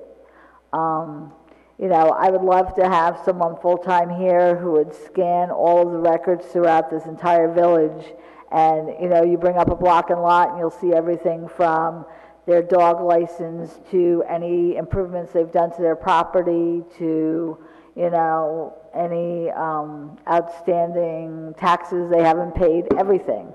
But we don't have that capability right now. It is an expensive proposition through software that needs to be purchased, as well as time for personnel. We may have to hire people to come in and just scan and put them in, you know, these block and lot formats. So, and then to go, and what most municipalities have done, who are a lot smaller than we are, but have started this process, they usually go from this day forward. And then as they have time, they try to fill in from this day back. So, you know, I want you to know that we do our very best to get you the information that you request. Sometimes, first of all, we do have to redact certain things. That's required. And the other thing I want to say is that if a department does not have that information, we have to tell you that that document doesn't exist. As you know, the village has suffered 2 major floods and 1 minor flooding time, which was 3 feet instead of 5 feet. And unfortunately, we did lose records in each of those floods. And actually, there was one, I think, in the 70s as well. So, you know, our flooding has diminished somewhat, and I'm very happy for that. But if that record was destroyed in one of those floods, we wouldn't have it any longer, unfortunately. So I just want to say we do our best to fulfill those Oprah requests in a timely manner and provide you with the documents that you've requested. You know, and I just want to say the first time I went to League of Municipalities, I think I came back with a stack of papers with different vendors who had software that allowed you to take all of your files and make them into an electronic system, and then you would take your boxes of papers and store them off-site, and then there was another way where you would be able to have a catalog number and refer to, and it's retrieved so easily. And I thought we would go completely paperless, and this would be absolutely wonderful. And then we saw the price tag and the labor-intense process that it was, and it, at the time, just became too much. And, you know, League of Municipalities comes up, and we're going to see those vendors, and again, I'll be sitting there scratching my head saying, this is what we should be doing, but there's, it's a whole process and a significant cost involved. And speaking of Oprah, I just wanted to make a couple of points that, yes, draft copies are not available to the public because that's just a work in progress and we wouldn't want the wrong information out there. In terms of the 400 trucks going through Glen Rock, we certainly can look at that and see if there's a way to revise it. I think that between Councilman Voigt and myself being on the planning board, I think it almost laughed when he asked that question about how many trucks it was because it was the question that was on the tip of my tongue. And I think we ask it all the time. How many trucks is that? Where are they going? What's their route? How does it impact? So it's a real problem. So we can certainly look into that. And just in terms of the Facebook comments about traffic and issues, the bike route was decided on, I think, months ago, the green path. And this was just a matter of what approach to take to cover it because the approaches that were looked at were not feasible. And so this was all that is. But in terms of Facebook comments about traffic and stuff, everyone has to understand that that's not an official form of communication. And I know Councilwoman Walsh is on there sometimes, and she'll say, look at all these comments about different traffic issues, and we can't monitor that. So we always say, please email, and personally, if it's a safety traffic issue, email Councilwoman Walsh. And but you can email anyone in the village and make it an official form of communication. But in any event, with that, I guess we'll take a motion to adjourn and go into closed session. Be resolved by the Village Council of the Village of Ridgewood that the Village Council meet in closed session on November 1st, 2017 at 7:30 p.m. or as soon thereafter as the matter on the agenda can be reached, and that said closed session be held in the caucus room on the 4th floor of Ridgewood Village Hall, 131 North Maple Avenue, Ridgewood, New Jersey. Be it further resolved that the matters to be discussed in closed session are limited to legal matters to include funding of improvement project in Central Business District and contract negotiation matters to include property acquisition Green Acres. These matters are allowable under NJSA 10:4-12 at sec, and be it further resolved that the minutes of this meeting shall be made available to the general public when such matters have been deemed completed by resolution of the Village Council. May I have a motion? So moved. Second? Second. All in favor? Aye. Anyone opposed? Thank you.